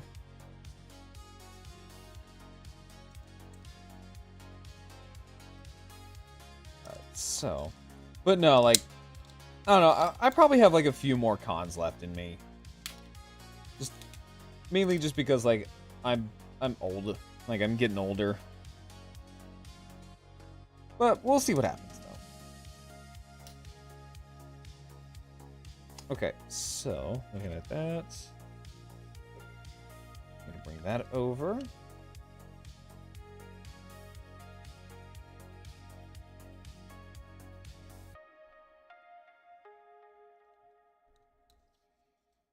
Oh, wait, hold up. Let me see here.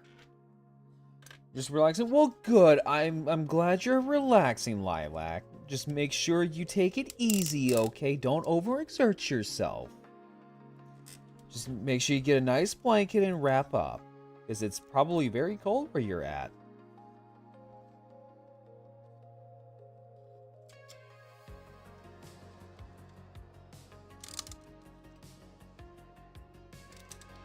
All right, there we go.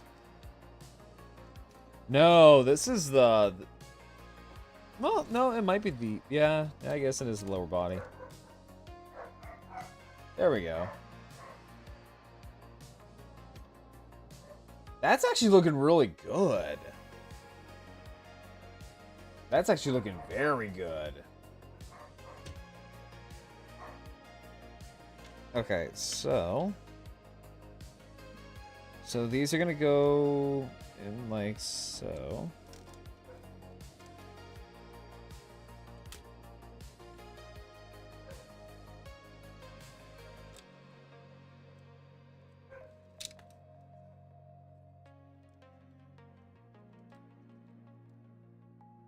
All right.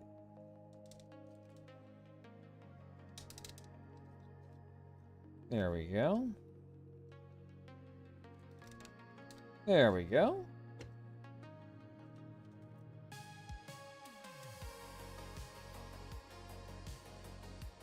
Yeah, because tomorrow we're also going to be continuing building this, like, probably towards the afternoon.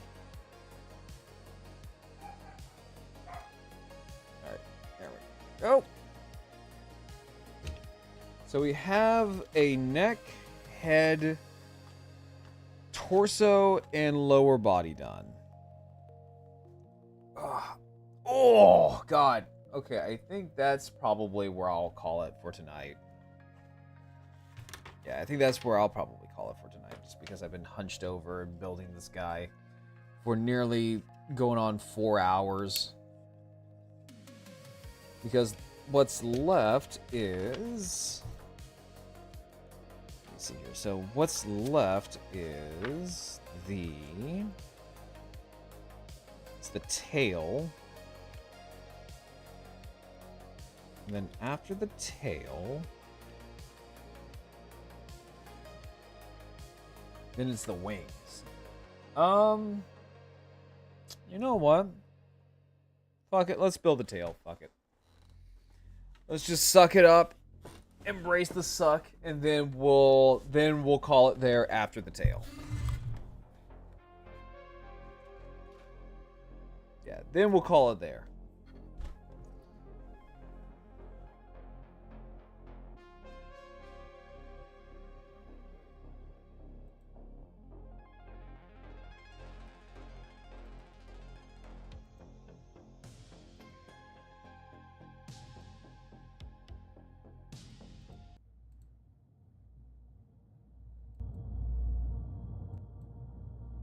There we go.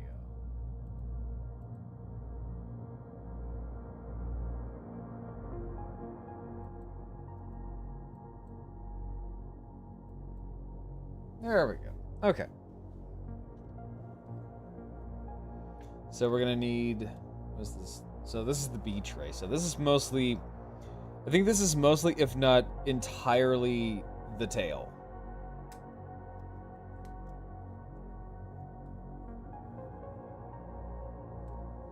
And so far, this is actually not bad. Like, as a build, this is genuinely not too bad.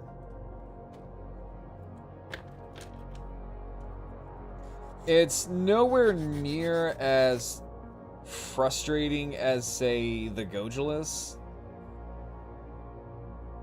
Granted, I don't think there's anything that comes close in terms... So, like, in terms of Zoids, I don't think there's anything that does come remotely close to the Gojulus in terms of just its sheer complexity. I didn't realize these are guns. Yeah, those are guns. Again, more reasons as to why I just love Zoids. Because they took every bit of this animal a la a pterosaur and just said, just cram as many guns as possible. So when I sit here and say that the Salamander is basically the Zoid's equivalent of a flying fortress, I mean it. Because just looking at like all the little tail segments, yeah, each one's got a fucking gun.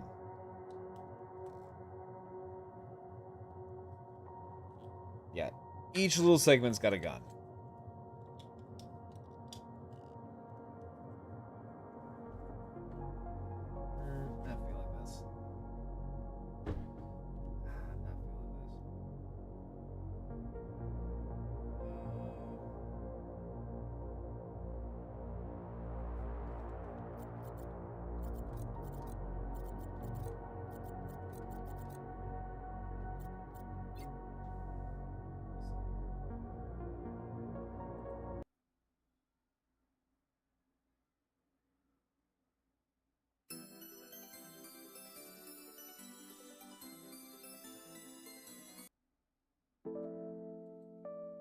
I mean, this is probably...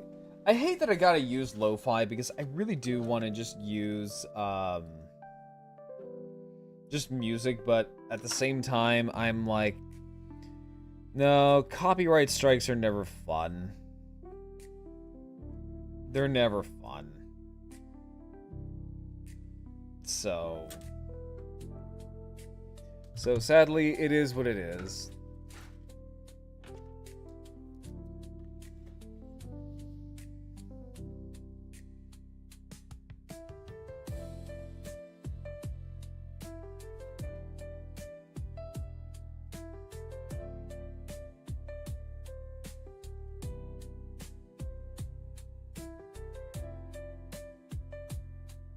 There we go.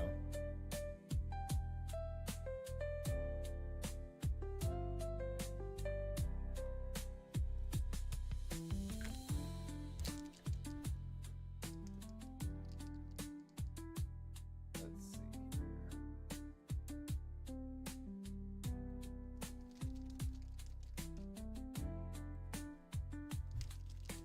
Give it a good shake real quick.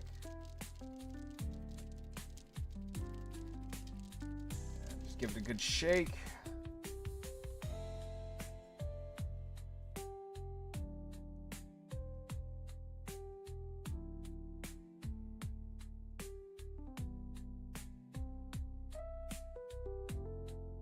There we go.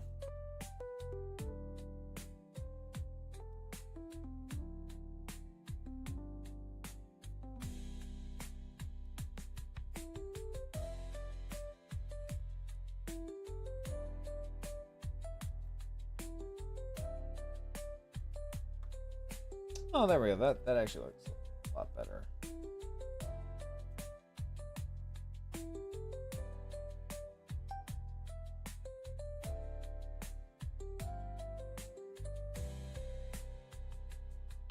Yeah, like I said, once we're done building the tail, we'll end it here.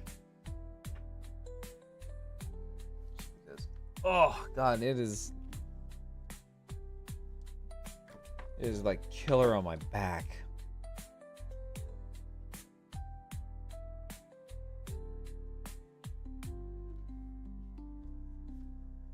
Yeah, this stuff is just killer on my spine. Alright, so I need S.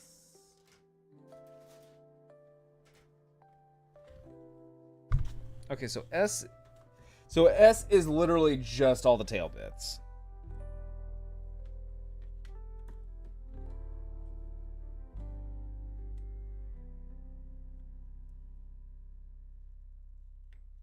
So it's literally just all the tail bits. Okay.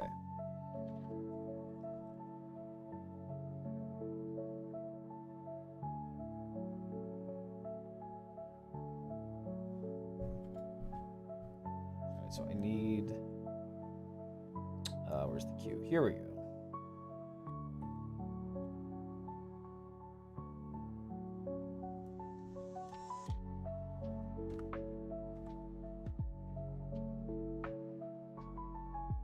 There we go.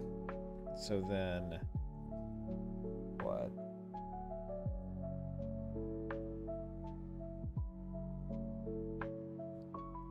Let's see here.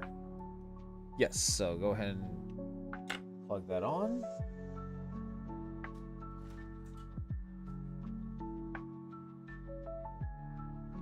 Seven. Okay, so A7 and J7.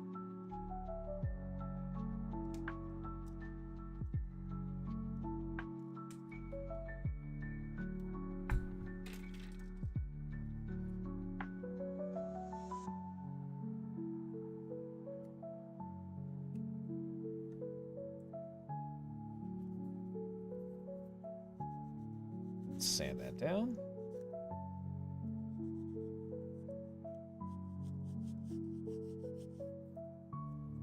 There we go. All right, so set that off to the side. Ugh.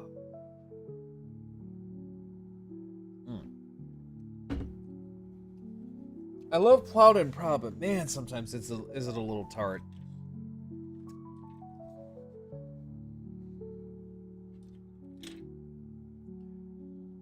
Man, sometimes that is very, very tired.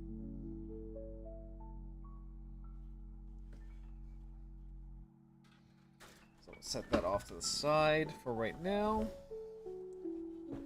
Because then we need J.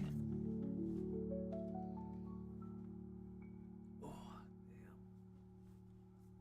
damn. Okay. Let's see here. J is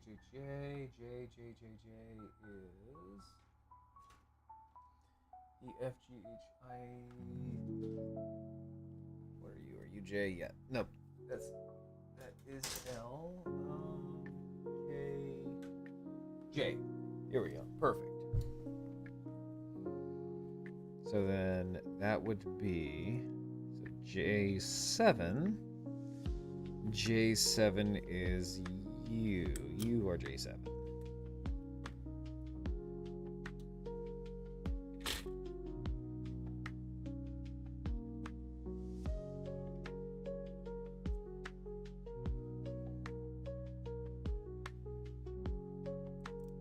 There we go. And then that will just slide on. Yeah, so far knocking on wood, this is all looking pretty secured. There's nothing that I really gotta worry about, like, oh, it's gonna bump off at like the slightest breeze. You fart on it and it will just topple over, something will fly off.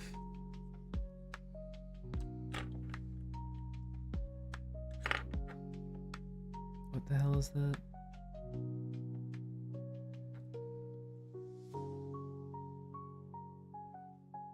Oh, B. B.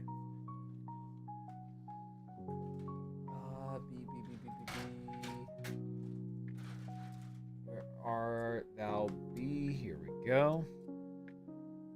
B15. B15 is 16. Here we go. So then this here is the base of the tail.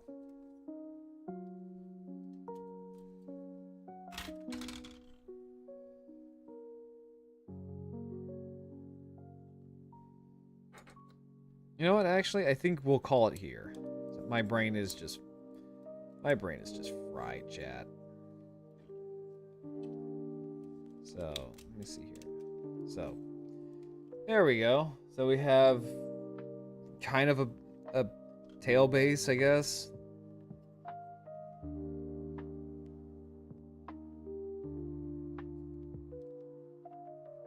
Yeah, so we have kind of a tail base. But yeah, no, like we've actually did a pretty good dent on it, actually, if I'm gonna be honest. Off stream, I will paint it a little bit more. I will panel line a lot of the whiter, kind of grayer-ish pieces. But yeah, no, like this is so far turning out to be like a pretty cool Zoid. There we go. Like, so far, so good. Like, nothing's like really janky. Nothing is really, you know, wobbly. This is all very, very, very, very secured. Yeah, so far, that's all really secured, and I'm really, really shocked. Because